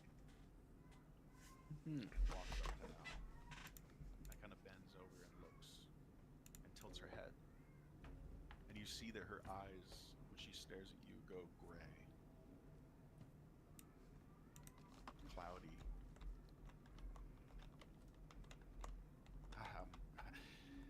Come. Come with me. Okay. All of you. I'm literally was moving Silas like that was the figure of the I don't know why I was doing that. Oh shit, that's what. I'll follow. Alright. She leads you to the trunk of the tree, and you see, as you head closer to the trunk, there's a few burrows that are alongside the trunk, heading downward to the roots. And you head down one of these tunnels. For a few minutes, going left, right, down. And then come across an opening. You enter this circular chamber with ornate stone on the floor. And you see like a circular circular walls around you, like you're standing in a, I can't even fucking speak, but it's like made out of wood. It seems like the walls are carved from the actual wood from the tree. And around you see an equal placement, 4 large arched doorways that head to larger chambers. And you can see the differences immediately when you look in these doorways. You see one has a very large pit of fire. You see one has many stones and pieces of dirt and plants, flowers growing. You see another has a great pool filled with spring water. And another has many wooden poles with long cloth flags that are waving in a high wind that is not present in the other 3 chambers. Welcome to the Hold. This is where us, the family that guides the waking elements, call home. This is a pretty beautiful place. To backtrack on the thing you just said, you guys control the elements? Some of us control the elements for utility or for defense or offense when needed, but that is usually just some of us have interest in empowering or embodying one of the elements, one of the emotions, or we are fixated on their presence, the brothers and sisters. It's sort of similar to what Vex told us for ourselves. Kind of different, but strangely similar.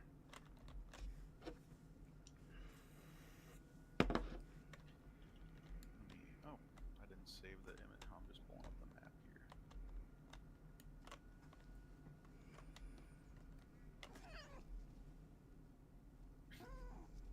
Why are you soaking wet, cat?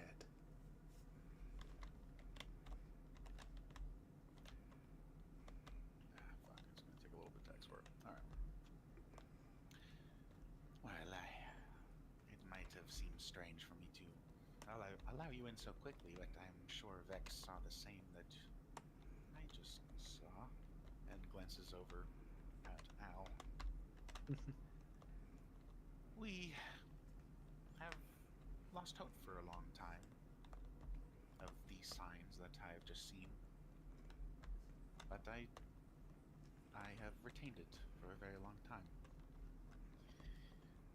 You see, us, as our name clearly states, we guide the elements that awaken around us. Nozambla being predominantly controlled by fire and rage. But we received, let's say, a prophecy, or a message long ago, our ancestors. And that message detailed strangers, outsiders coming to change the world. We like to hope it is to free the world or enlighten it, uplift it. But we cannot be sure. But nevertheless, we are here not to act as good or evil. We are here to act as the elements, as the emotions themselves. The pureness of them. The differences. Anyway, we were told that a group of outsiders would come. One of them already having a connection with one of the four, one of the great four spirits. And I can see that in you, little one. I feel the fluidity, the sorrow that is Cerebus in you, in your heart. For one to gain such a blessing, it is remarkable. Only if there few of us have gained blessings from the spirits. You see, we possess an artifact, or a collection of artifacts. 4 conduit, 4 elemental discs, and a conduit rod. These 4 discs corresponding to the elements and their corresponding emotion. And when all of them are, well, it is quite a lot to explain, but these 4 elemental discs can be empowered when the user has been blessed by the respective spirit. While I cannot sense the blessing within you yet, little one, you seem like you are close to gaining that and being able to empower this disc that I shall show you all. And I will have a meeting with the others to decide if we will allow you to take them. For that is what we were told to do if the party is right. Is it okay if I know we're new here and you might not trust this yet, but can I ask more of a personal question? Sure. Not to assume, how old are, like, the age range between you guys as I look over the 4? We are of different ages. We as lizard folk do not live very long. I say I'm in my 50s, but maybe a little more.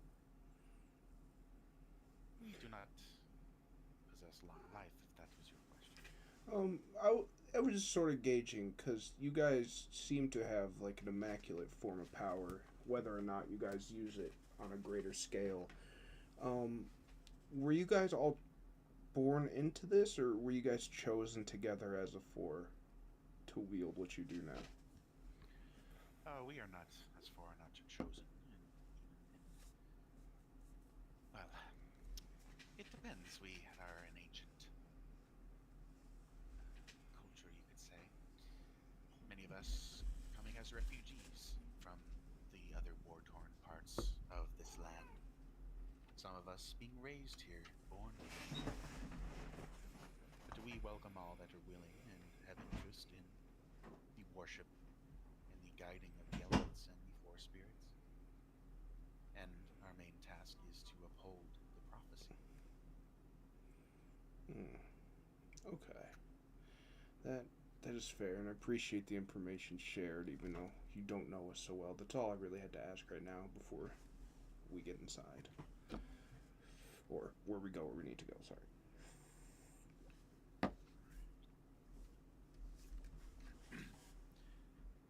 Yes, and feel free to ask any questions. We will be here for until our deaths, I say.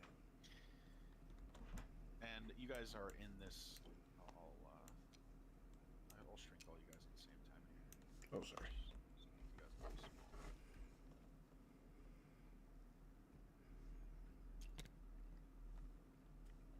A little too small, but yeah, you guys are in this circular chamber with these wooden walls around you, and you see these 4 distinct rooms corresponding with the elements. Mm. And I must bring the others, and we will have a meeting, decide what to do further. Please allow yourselves to explore the 4 rooms if you wish.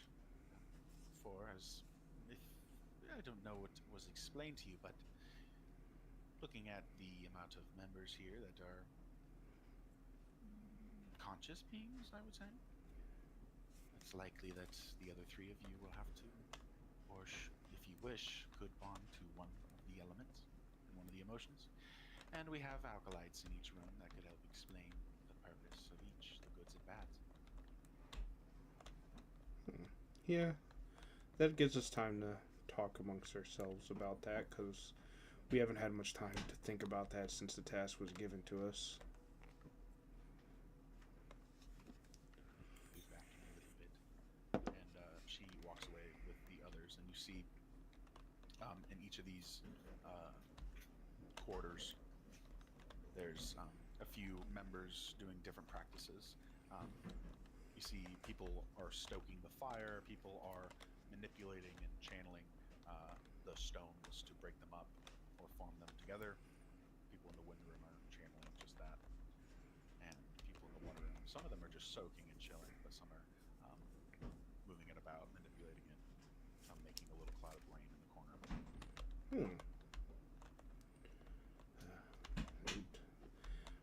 Whenever they choose, is he still in here with us right now? I was gonna just She ask. left. Oh, okay. You can ask though. You can ask that she's leaving. Before you leave, can we put a name to your face, please? We have troubles with that too. Yes, I am Sky. Sky. That's easy to remember. It's not.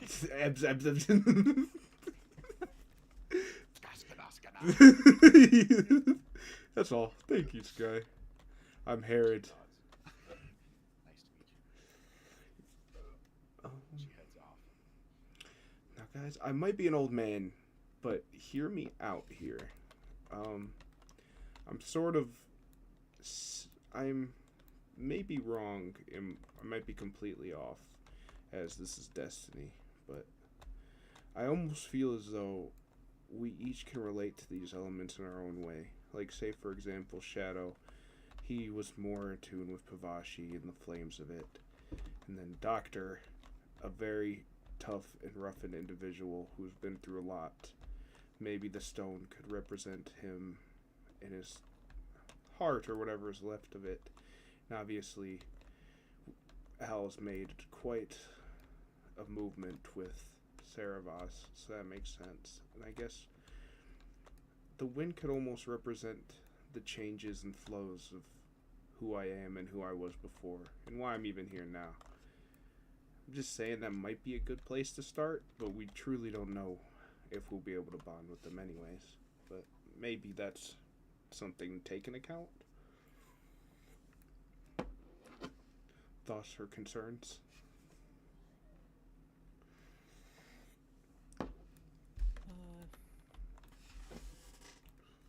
My main thought in this room is I really only know who one of these are. And as you think of them, do you feel any yearning or drawing to it in any way? I feel like I've always had that drawing to it ever since I picked up this sword. I guess, as she did tell us to explore, maybe we could try to figure this out a little bit, see if we can make any connections to ourselves or relations. I know where I go. It's okay if the characters in game don't necessarily feel the same way, but I'm kind of going with that idea, and I'm like, well, I'm gonna go check out this air element room. I'm gonna leave Toro here next to Kiki so they can, Kiki. That's the person that wields a fire sword. See, that was a thing in account too, but then I'm like, oh well, it makes a lot of sense. But then I was thinking way deep into this from like the first day, like he told us that we'd be connected.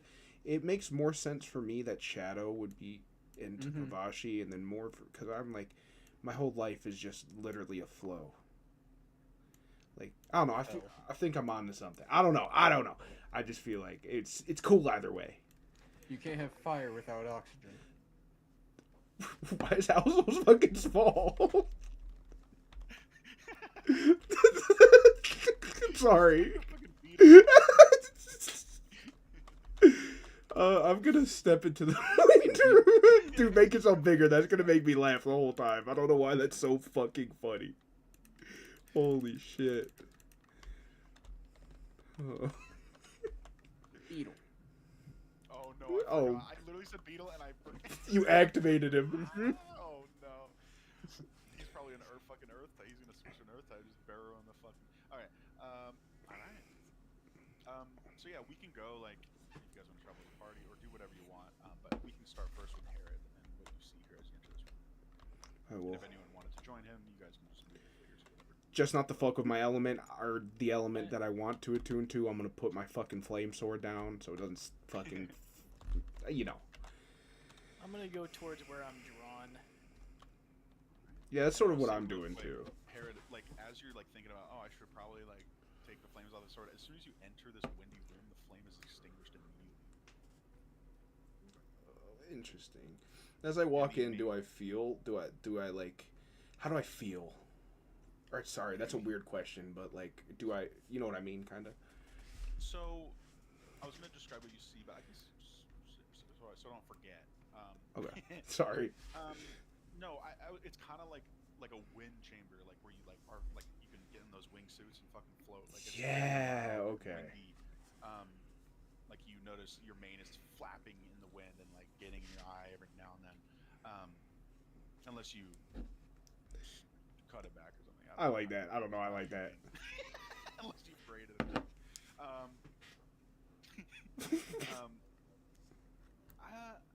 It's hard to say exactly what you'd. Let me first describe what you see. Then you can decide how you feel. I wouldn't say there's like an invoking or like a boom to your heart. Yeah.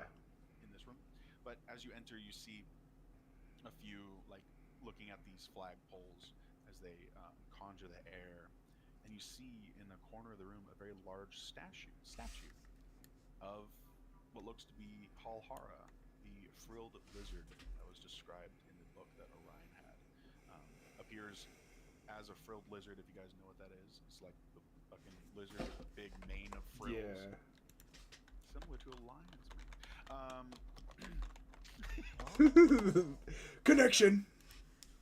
And it stands not tall like a statue of a lion or something, like standing tall and proud. It's kind of hunkered down on all fours, but it's flings. What the fuck? I literally just the frills. Its frills are like very very wide, like more than half of the statue is these massive frills. I actually have an image of this that I haven't sent in a very long time, so let me do that. Cool. No, my egg did not hatch. Sorry, I didn't see the message or the chat. We're about to get into a war. statue like that. Oh, let me see. Oh, I like that. Is lion-esque. I will say that you feel kind of a bit of anxiety, but not like extremely negative. But it kind of puts you on alert and a little bit unsettled in the presence of this statue. You could say a little bit of. Okay, okay.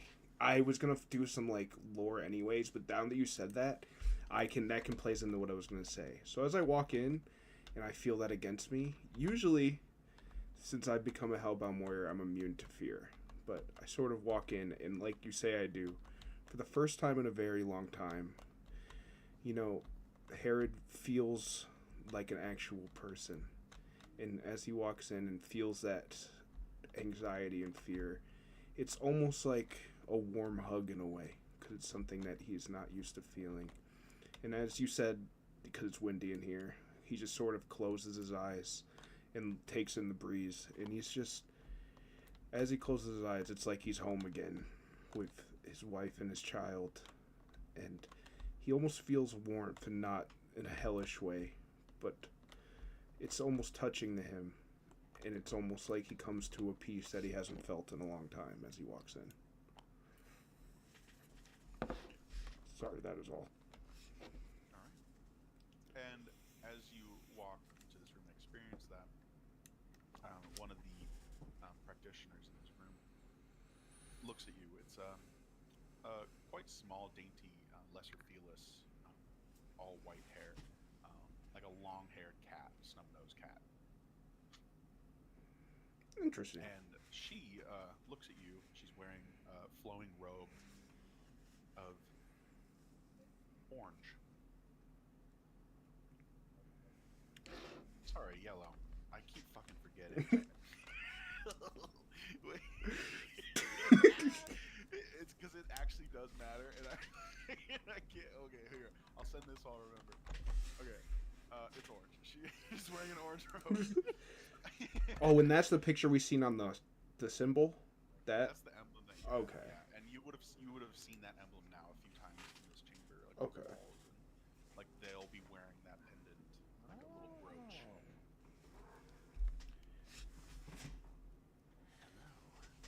And you notice that as soon as she speaks, the wind dies down, so you can hear her. You can hear her talk. Yes, hello there, ma'am. Something was drawing me here, and I want to say it was the right feeling, because I almost feel euphoric. Yes, it is.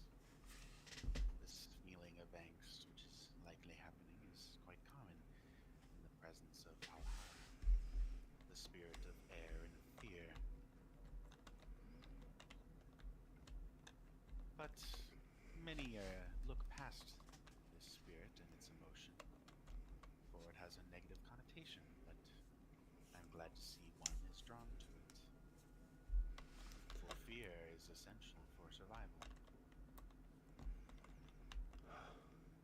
It's just so strange a feeling. It's been so long.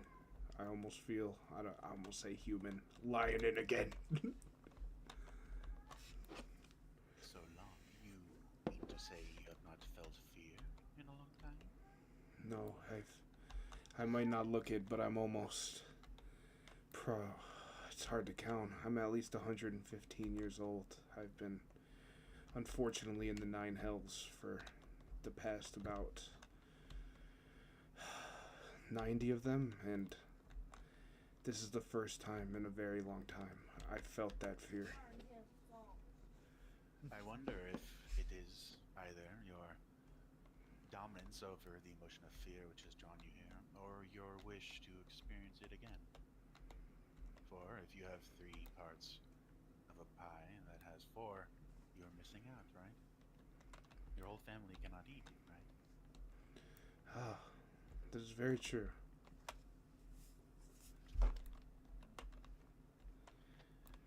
I am here if you wish to learn more about our air spirit, Alhara, and what it means to master fear and wield it as well, or as alongside the powers of air. I'm more than willing. We are sort of sorry, we have not met, but there's a prophecy being told, and if it lines up with this and this feeling is correct, I think I must learn what needs to be known about her. Well, Alhara lives in Kathir, the distant desert continent to the east. A vast continent, with a much lower population than Ozambla, but not less ferocity. and ruled by fear.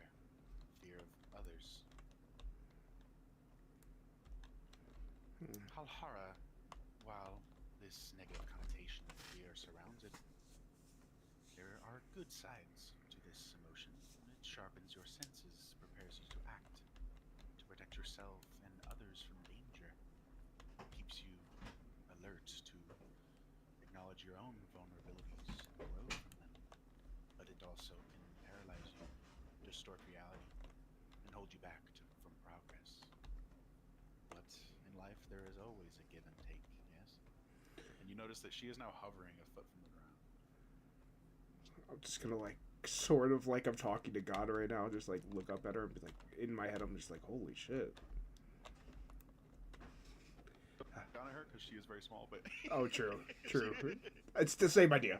yeah, no, you're good. I'm sorry. I forgot that I'm like fucking 9 foot tall. You bid a very, very good point. Very, very good. Very good. I must, maybe one day, when this is all over, I'll be able to take that pilgrimage. But as I know we've just met, but I feel very drawn to her, and I would wish to learn more eventually. Yes, and you speak of one day. If this prophecy is the thing you're interested in, it will be your pilgrimage, and it will be your journey to act upon when you can. It is not something to put aside. For one, I have heard the murmurs, one is already connected, yes? Yes. It takes all four to channel it. Well, it might not mean much to just me and you, but I'm willing to take that pledge. That is a pledge to yourself and yourself alone. But while I can teach the history and the powers, like to know what they do, I cannot gift them unless you are gifted in magics or sorcery, as many of us are. We have a natural or a grown affinity for the elements. But to truly channel them, as the prophecy says, you must gain the blessing. And none of us have been lucky enough to even venture to Kathir. Harold just sort of feels like a very like strong feeling in his gut, in his heart. You're very right, and if the prophecy goes any way that I think we all feel, I will be seeing more of you. So, I appreciate your wisdom now, but it's probably best for me to go link back up with my friends. She bows down and then turns back to channeling the wind. I bow back now and I we just will- sort of walk back. We will now go to Shadow as he enters the fire room with this large blazing pit. It's going to be a lizard folk. There's great crackles of sparks in their hands, or channel the waving fire horizontally.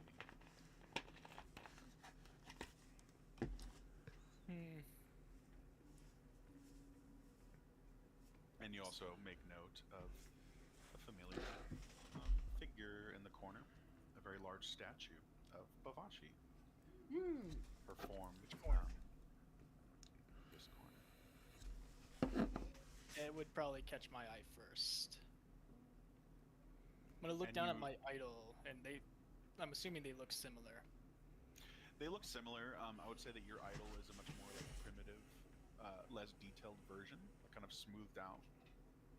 This statue is very ornate, and you notice that the feathers are shaped like little flames. So it's a lot of little flames creating this very large parrot with its curved beak and its long wingspan kind of curling around. How old does it look? Like, how old does this place look? Make a history check. Okay. Wow, dog shit at that. I feel like that's a very I'll appropriate take a use of a 16 history now. check, though. Of all times to do one, which we never get to do history checks. I feel like. Either Um, either that or religion. that's fair. Yeah, That's fair. they're both the same thing though. Both int. Yeah. Okay. So it looks. It's a bit hard to tell. It does look old, but it also looks well taken care of. So it looks like it's not been neglected. It's been cleaned. It's been dusted, perhaps refurbished. But just the overall vibe of the structure and even the flooring itself seems ancient. I'd say maybe 1,000 or 2 years old. Yeah. Okay. All right. After taking a good look at that, I'll turn towards the fire. How tall is this? Is this just like a fire burning on the ground, or is this So- raised up? So it's like a raised pit with stacked stone, and it's a massive pyre of fire, like going like 20, 25 feet in the air.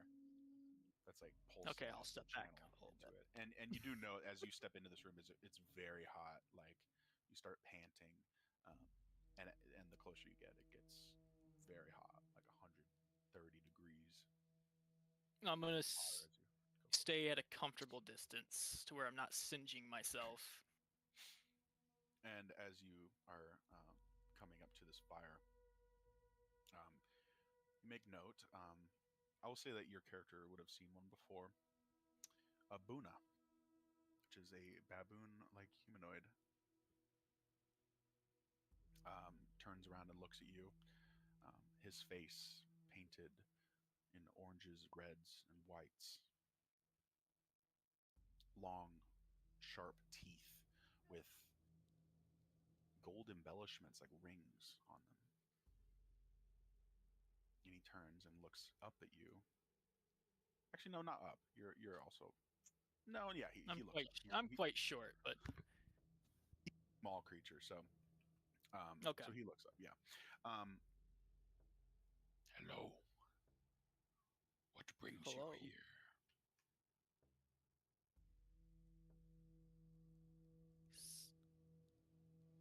Fate, in a way, a prophecy. The prophecy? The prophecy. And you feel tied to fire and anger. I sense that you have been in this land all your life. You would be Amora, correct. You have absorbed a good bit of rage, surely. It seems like you have not gone mad. That is good. I have some tools to help me control that stuff. Ah. And you see he looks down at it. Oh, quite curious. That's one of ours. Quite old, in fact. Is he looking at the idol or the weapon? He's looking at the idol. This came from you guys? Yes, it's likely that one of your ancestors picked it up from us, or something like that. We've had people come here, go on pilgrimages, and most of them desire connection with Pavashi, for that is the overwhelming influence on this continent. Would you know of this weapon I've been carrying?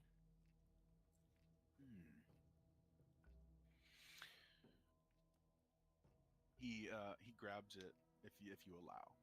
Yes. You can inspect it. He peers at the blade and he kind of ticks at it with his clawed finger. And he analyzes it, like looking at the handle and then poking the sword out horizontally and looking down the blade. This looks to be Gutan craft. Forged in one of their temples, likely. But their That's the craft origin is long story. gone, I'd say. showed up in my tribe after an immolation incident. I've been carrying both of these artifacts ever since. They're the two closest things to Pavashi that I own. I see. Being gifted objects that revolve around Pavashi's energy. It certainly seems, you being raised in the rage, that you would be capable of surviving the blessing, perhaps. It is,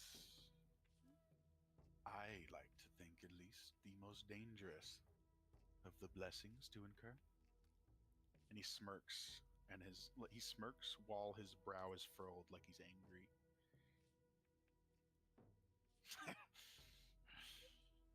Then he snaps back to it and looks more in a neutral state. Have you undergone these trials?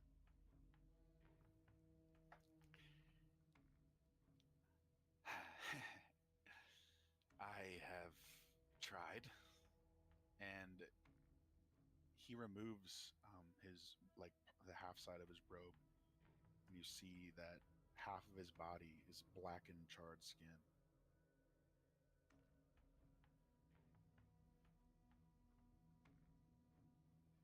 Well, still willing to give it a shot. Whatever it takes.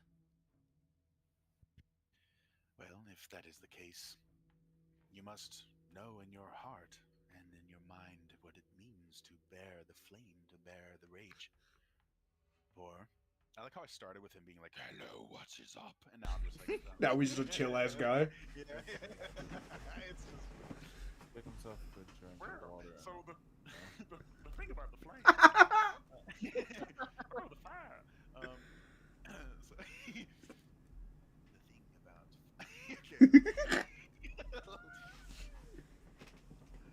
fuck. Okay. Anger, when harnessed, it drives creativity, action, justice. It can forge change, push the boundaries, allow us to advance. But at the same time, unchecked anger destroys everything, consumes relationships, creates chaos without purpose. It is up to the wielder to have a balance of both, for just as flame acts, it consumes. But it is up to you where to put the flame, to decide what it consumes. If you wish Hopefully to, my ability and experience will help with that.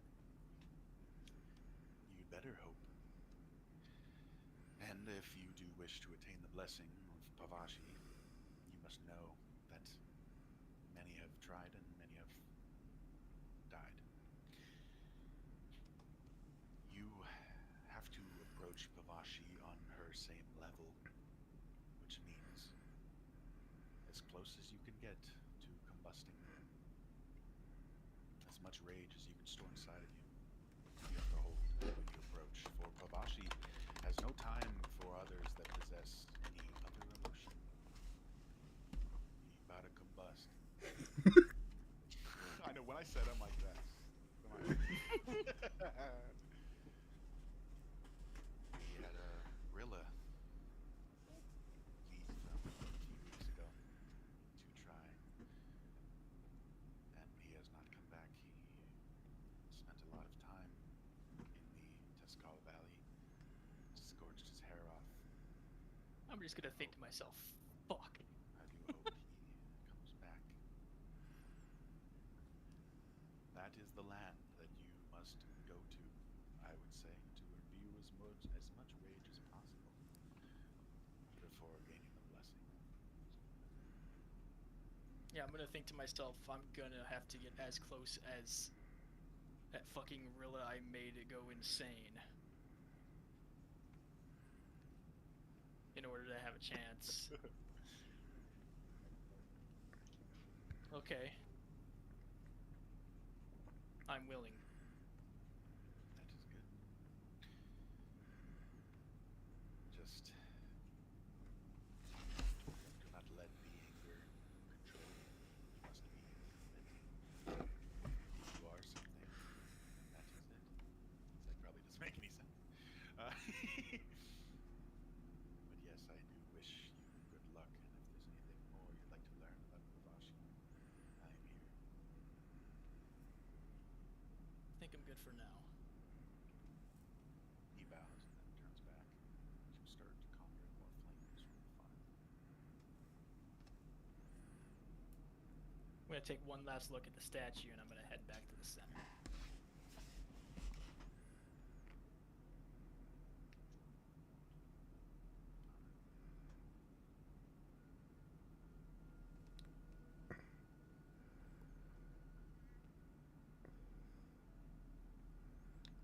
Anybody else wanted to do anything? Silas, Al? I don't think. I was gonna end up going towards the water side. I didn't know if Silas wanted to go to the other side first or not. Yeah, up to I'll you go to guys. the rock talk. I'll let you go first though. Go ahead. All right. Well, looks like I'm heading to the water. Alright. You enter this room and it immediately feels very damp.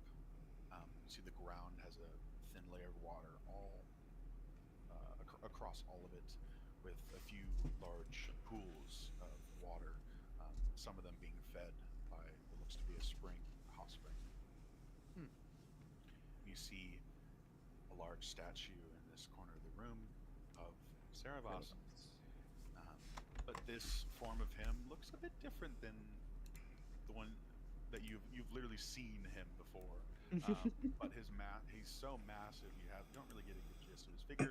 But this statue is basically like most of his tentacles are vertical, a little bit wavy, but he's standing up very high with his large jellyfish cap up top. And you see a few practitioners, some of them just bathing, some making mist or making bubbles, and some crying. Yeah, that tracks. Well, I want to take. I want to take a look at the statue. See, like obviously I can only see mostly a part of him, like you said, being so large. I want to see how well it's compared to him that I've seen on the statue. So it is in this dot corner. I would say that the ends of the tentacles look like what you saw when they were shooting over the sky when you summoned it, and the large cap is the same shape. It looks right, but it seems that there were some creative liberties taken. You're not sure if the way that these, like the shape of these tendrils in between, because those are the parts that are so deep that most people never see. But you can't be sure. It seems like a fairly good depiction. This is a great statue. I'm gonna go towards the water now. All right. You come towards the water and you see a few bathing. You see a lizard folk, more of a teal turquoise color, very similar to the one I described that was watching you guys. A different guy, but like a different subrace of a lizard folk that looks more like an aquatic iguana. And he looks at you. Sorry. No, yeah. No. She looks at you. She looks at you and she has a large conch shell in her hand that she looks to be listening into, and then turns to you. Hello. Hi. I noticed you guys have a pretty decent statue of Ceravos. Yes. It's almost exactly how I'd seen him. You have seen him. Yeah. She stands up and then covers her body with her robe. Yeah, we were on a different continent. Shit, what's the name of the continent?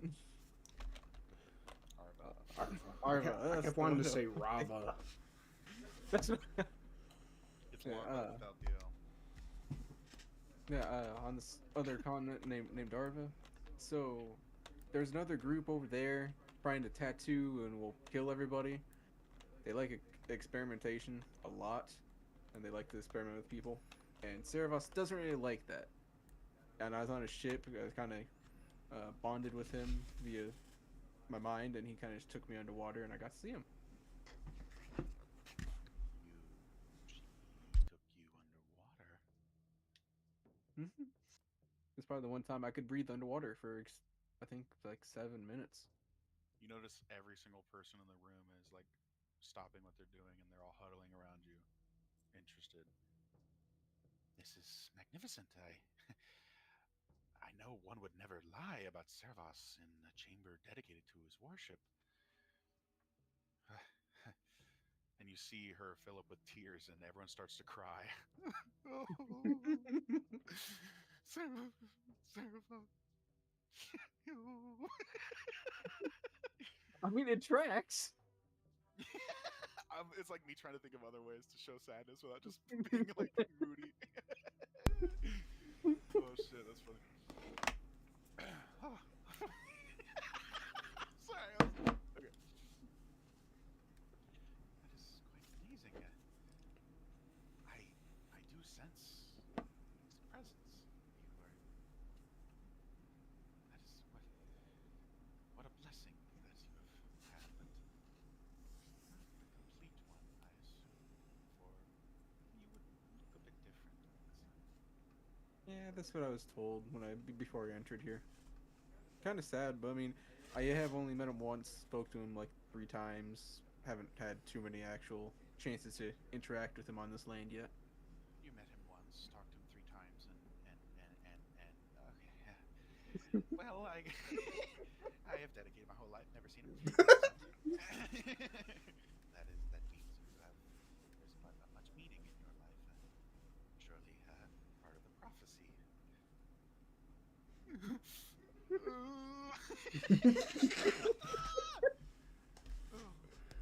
see, the thing is about sadness is that it can cleanse and purify your soul. It helps you relieve yourself to expend emotion. It heals, provides empathy and wisdom. You can connect with others more, but if left unchecked, you can become stagnant and suffocate, leading to despair and bitterness. Understanding the balance is important, for you cannot be just one or the other. You must think about yourself and others, and your effect on the world, and the flow. I see that you are already many steps on your journey to gain your blessing. I am confident, for Servas is an empathizing being, that you could gain his blessing. Especially since you have talked to him, as you say. Yeah, I almost managed to summon him here, but he's just so far. He did say roughly that he wanted to, well, have a bout with his sister. Yes, He doesn't. that is the relationship that we all must understand, that elements can cancel each other out. Elements are opposite of one another.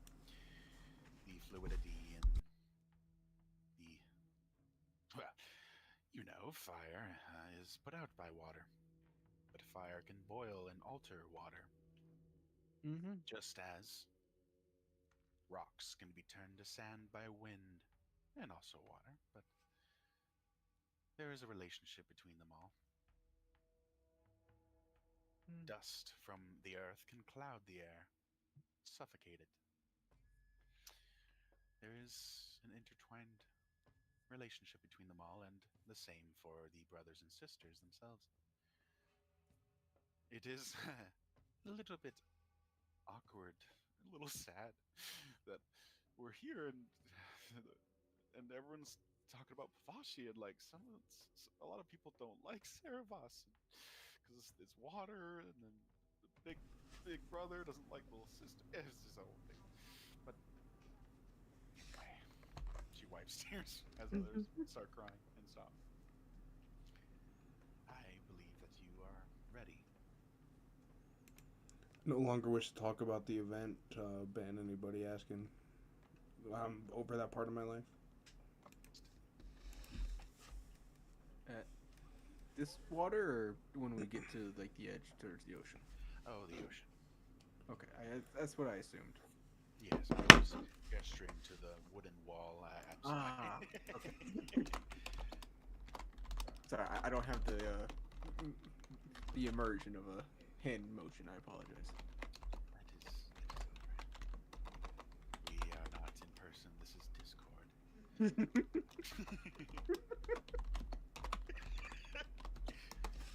if there's anything else you wish to learn about Cerebas that you have not experienced already, I am here. No, honestly, I think that's it. Cerebos be with you. And you as well. And she tears up. It is really nice to meet you. What is it? You talking to like Britney Spears or something? Holy shit. Leave me alone. Good reference. So shaving head. All right. All right, and then we can go to Silas.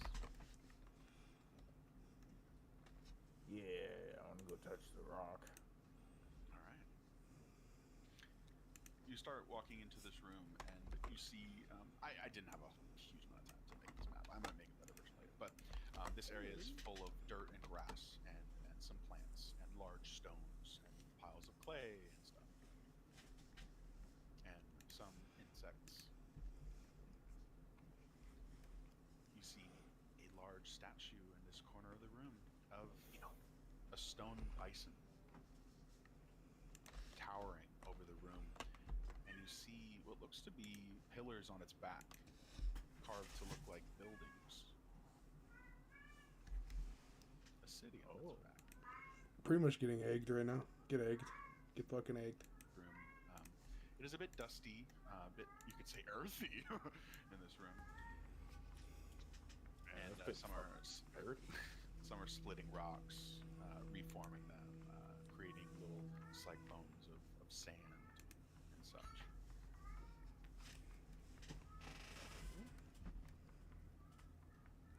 I still want to go over and touch the statue, though. Just kind of look around as I do. You look around and you notice that everyone has a smile on their face. Most of them have like a flower in their ear, some sort of natural element to something that grows from the earth they wear, or something of that nature. And you come close to this statue and come upon one of its hooves, and you touch it. And staring at the statue, it brings relief. It brings an enhanced form of joy.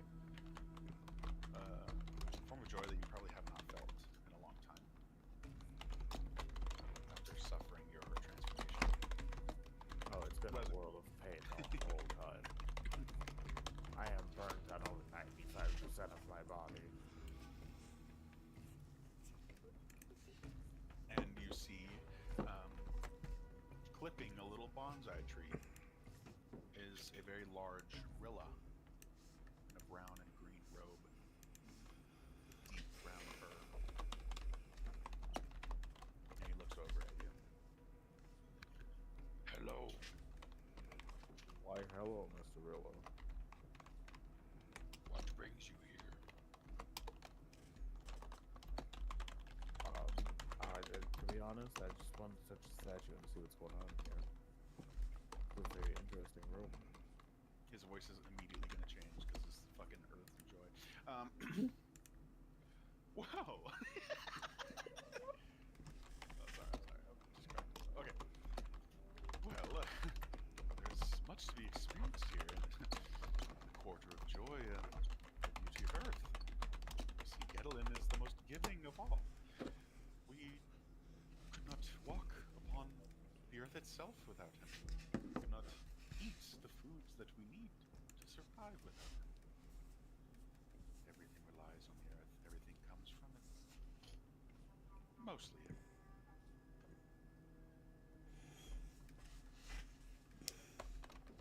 Is it your wish to learn more of joy in earth? More of the power of Gedalin? Sure. I can use some joy after burning my body.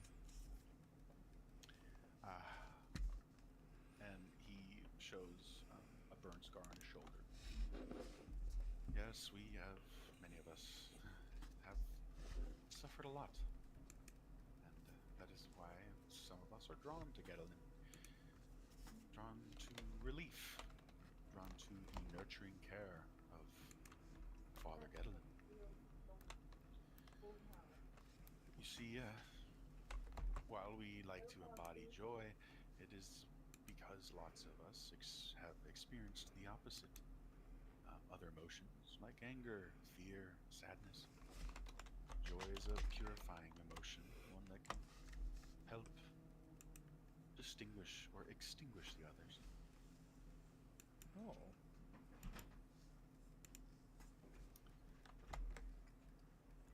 You see, happiness is rooted in the present, and it grows from gratitude and simplicity, connection to nature and community. You know, sometimes it's just the small moments in life that are appreciated the most, but at the same time, a shallow pursuit of happiness can happen. You can avoid hardships, avoid pain, avoid growth in the pursuit of joy and simplicity, or overindulge in the fleeting pleasures of life that lead to emptiness. It is about the balance of this emotion that is key, and the balance of the moving earth beneath our feet.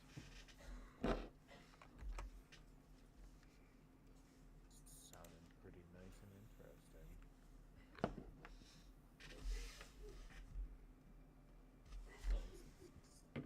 Did you say it's rock solid? And all the others start laughing. Some of them, you kind of see some of them are kind of forced laughing. Some of them try to always look happy. Oh, yes. I heard from another that are you one of prophesized figures? Man, I think so. There's 4 of us, and they chose the other 3. I'd say after the, I keep bringing it up a lot, but these burn scars. It's from I talk about the power of the sun.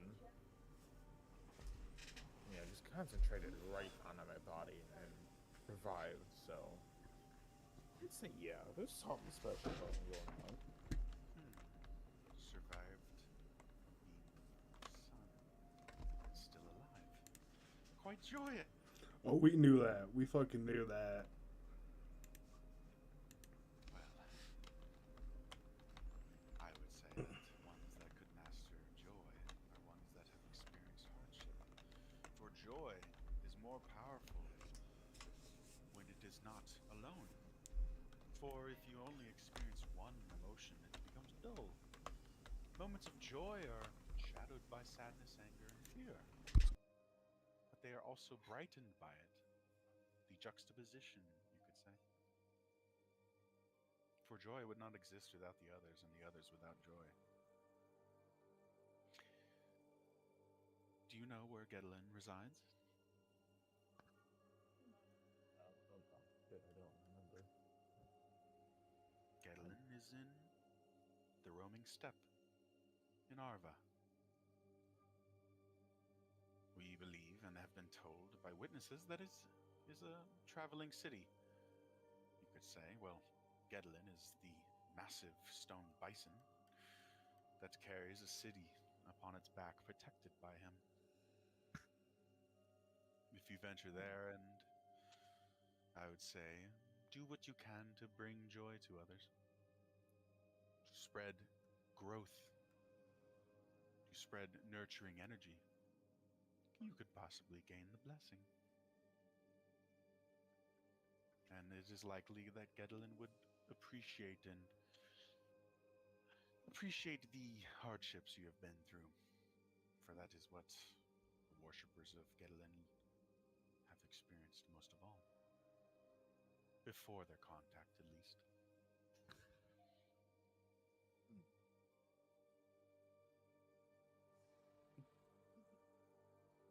I want to go see this bison and the city. And perhaps the nurturing energy and the growth of Gedlin could heal you. Or That would change be- you into something else. I'll take some change. Change is always nice. I'm always down for some change. Yes, change is ever present as the shifting earth beneath us is constantly moving. Like the shifting Continents sand. moving. Yes, exactly. That is even better than what I said, the shifting of the sand. But the sands, well, the sands are the main environment of Halhara in Kathir. There are plenty of sands in all the continents, obviously, but yes, quite beautiful that his presence is all around us at all times. We sleep on things created from his energy.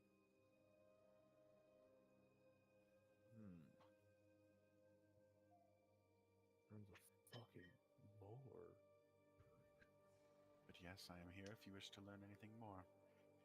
And I wish you luck if you choose to attempt the blessing.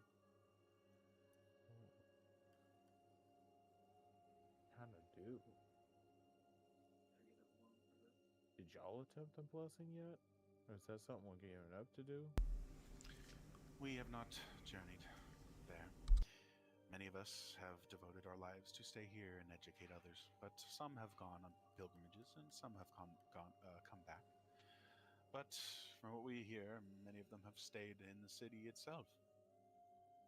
For what greater a life than to live upon the back of your god? You go, Bobby Hale. I am gonna have to try that pilgrimage there one day.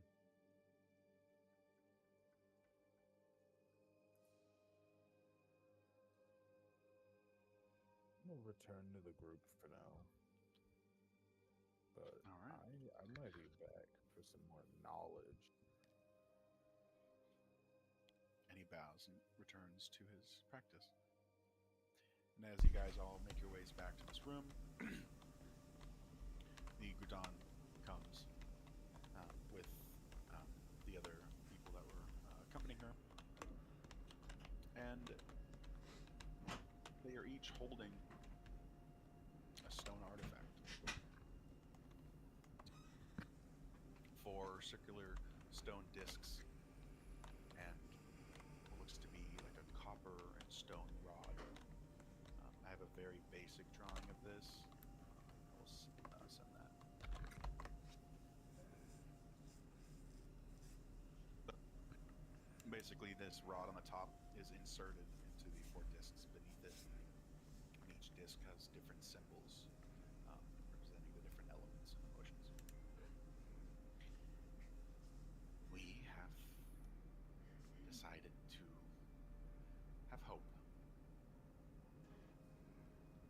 We gift these relics to you, the most important relics of the Hold. 1 conduit rod and 4 totem discs, each corresponding with the element of motion. Little one, this is yours. She hands you now like a 1 foot diameter stone disc with a hole in the center where the conduit rod would be inserted. Mm-hmm. And it has horizontal wavy lines. Wonder why. This is the totem of water. Sadness. If you hold this totem while receiving the blessing, it will be empowered. And it can be used, accompanied by the other 3 in the rod, to channel great energy.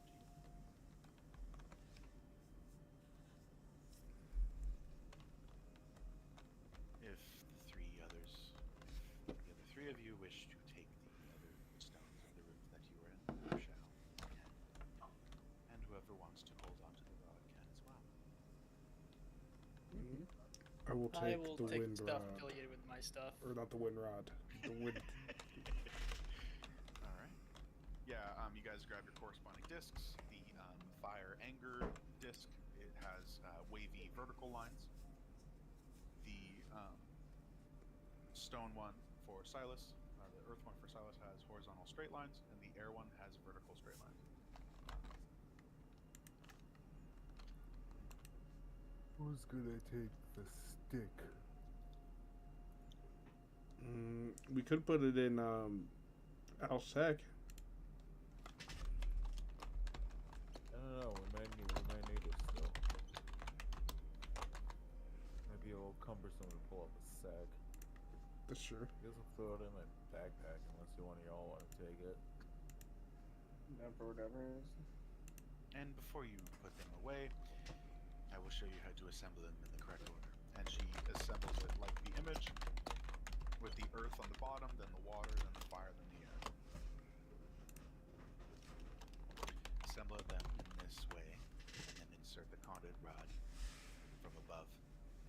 It will lock in place, as you see here. But then if you give it a twist, it will release. If all 4 discs are empowered, it is said to channel great energy. I would say likely your first task would be the easiest one, at least from my perspective, as one of you already has a connection or a communication. I would try to gain a blessing from him, Sarabas. She looks at you, Al. Was part of my plan for my next to-do list. But this path that you walk along is not set in stone. It is up to you to decide what you think it is, what you think is right. If you do not think this power is yours to handle, please give them back. But we do have well wishes if you wish to pursue this journey. For there is a reason that Primaris, the god of creation, gifted these relics to us. You see, she is the mother of the 4. She is a caring being. We believe the creator of the lands we all live on. Her spawning 4 children to help her control the elements. She seems to act more passively now, as if she is the planet itself. But her spirits are quite active, as you know.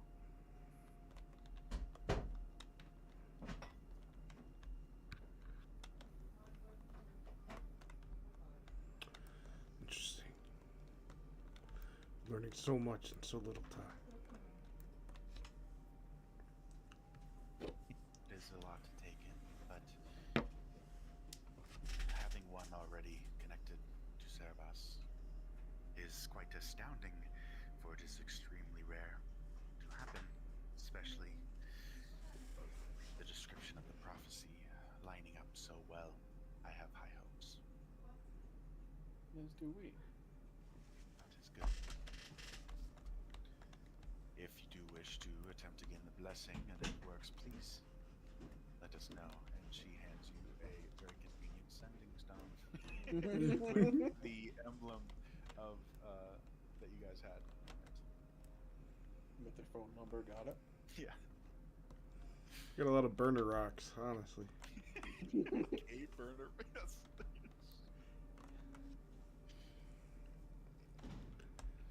Ah. Yeah, well, I mean, whenever we head towards an ocean, gotta stop for a bit.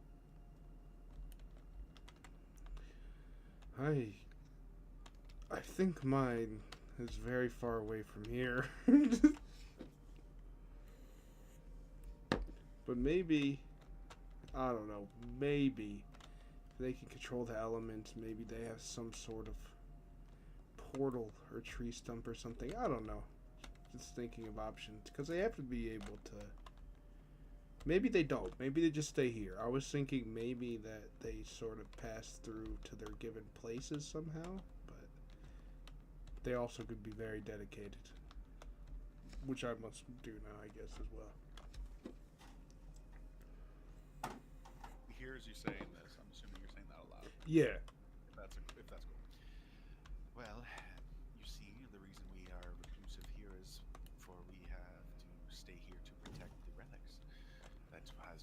purpose for thousands of years.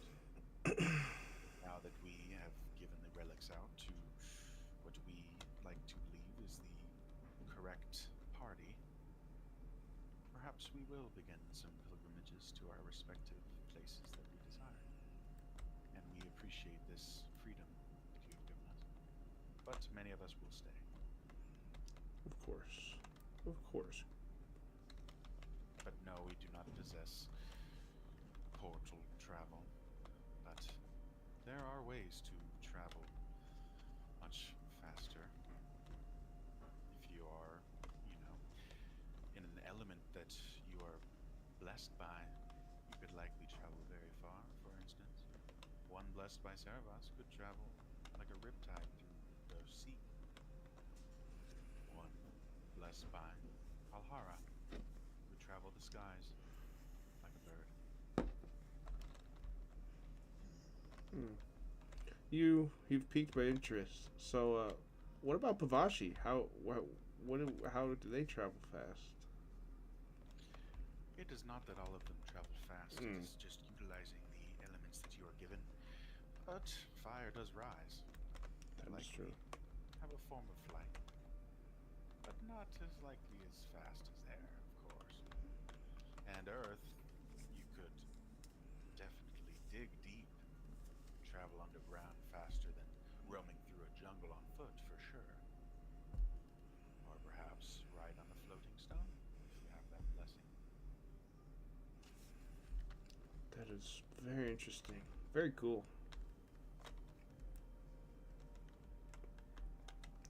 Look, yes, we're running a Malphite. It's pretty much his avatar right now. Pretty much, bro. I'm digging it. Yeah, with that, we can stop it there. You guys get the info dump, and possibly find your connecting element in motion. Yay! Alrighty.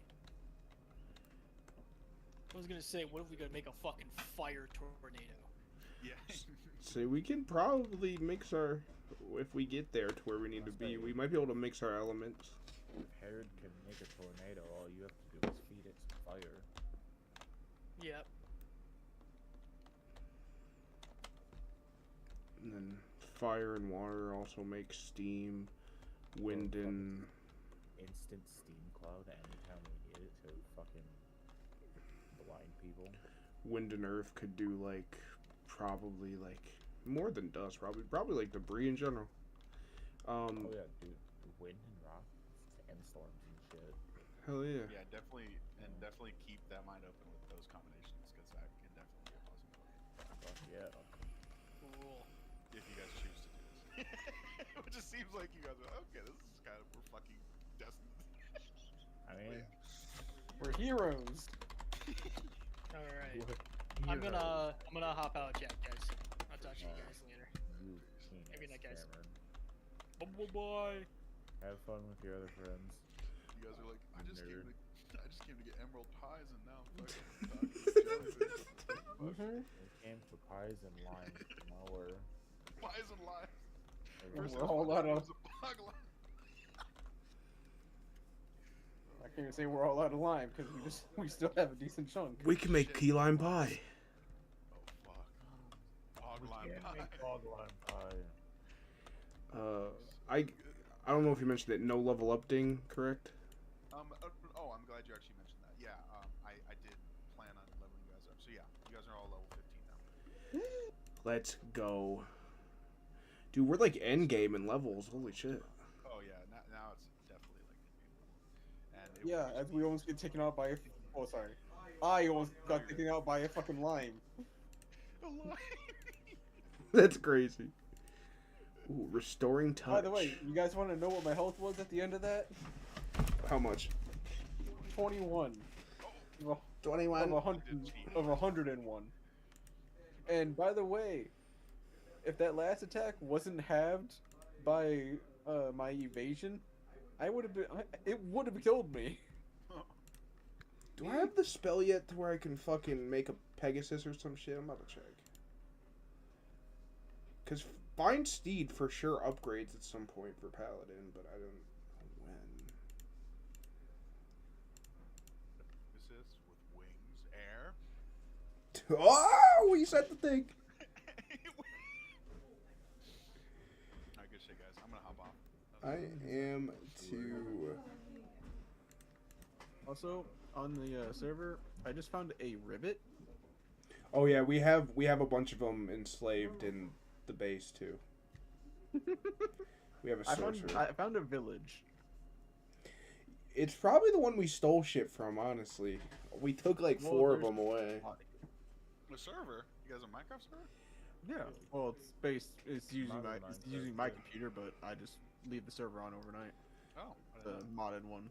Definitely feel free to join in. We pretty much, it's just It's fun. always fun. It's just like fun times now. We're just building, collecting Pokemon and shit. Oh shit, yeah, I'm down. I don't know. Is it Do you have access Um, to the friends server? Because I can just send you an invite for that. I don't have access. I don't think I don't. Which one is he in? Going off Is he in BTBD? How I don't how know. long do y'all think the server's gonna end up staying up? Because like, Well, we're moving on to a new mod pack soon. okay, can y'all want to go for one that's a more like chill with a bunch of free shit like that? We were gonna do Deceased Craft, which is like the opposite of that. Alright, never mind. It's like guns and zombies and shit. Yeah. You could, I think, Create's still in it, but I feel like it would make more sense to have Create in that because it's more like less I feel primitive. like you would excel there, Pat. Like making literal traps with create. Dude, I'm ready to switch that one whenever because I'm pretty much at the end of the create quest lines. There's some shit I can finish out, but it's Due to like how like the stuff in the server worked out, we ended up just using the world at our fingertips for like food yeah, and all that it shit. fucking skyrocketed real quick. Mm-hmm. That's kind of the issue with create is it takes time and a lot of shit to set it up. So by the Yeah, time but I when you start getting shit set up, y'all He's not gonna talk, or I don't like. I mean, you can invite him if you want. He's probably not gonna talk. Probably just to join the fucking Minecraft. Rape. Wait, what? Wait, I just undeafened and all I heard was a word that I don't know if was what you said. What'd you say? Gummy rape. Oh, all I heard. I came name back. that you guys put him on. Gummy rape. Gummy rape, gay ass, queer dude, Minecraft Hitler, MIA in Vietnam. Alright, Yep. $75 blowies. Big terrorist. Yeah, dude. Me just saying the names of everybody is crazy. Two-pack. Sure. Who's gay ass queer dude? Oh, that's Everett. That's fucking Everett. Alright. I appreciate it. Hey, I'm so, guess who Gummy Rape is? I know it's you. I see your fucking profile picture. Oh. That's why I said it. Meat question before you hop off. Yeah. Our friend Eden in the server is wondering if eventually you will help her make her first D&D character as she doesn't know what she's doing. Yeah, no, for sure. Haha, get asked. C-Note said that. I'm assuming she said it. Okay. GG's, boys. know later. Peace. Colin, you want to make a character? Hell Okay. no. I mean, there has to be a campaign anyways. Like, it's gonna be wild. I think He'll know what I if we do. all had our own D&D. That's the plan. What? Meat's gonna help you make your character eventually, Eden. Okay. His name's Meat. That's what we call him. Oh, We never call him by his real name. that's fine. It's just Meat.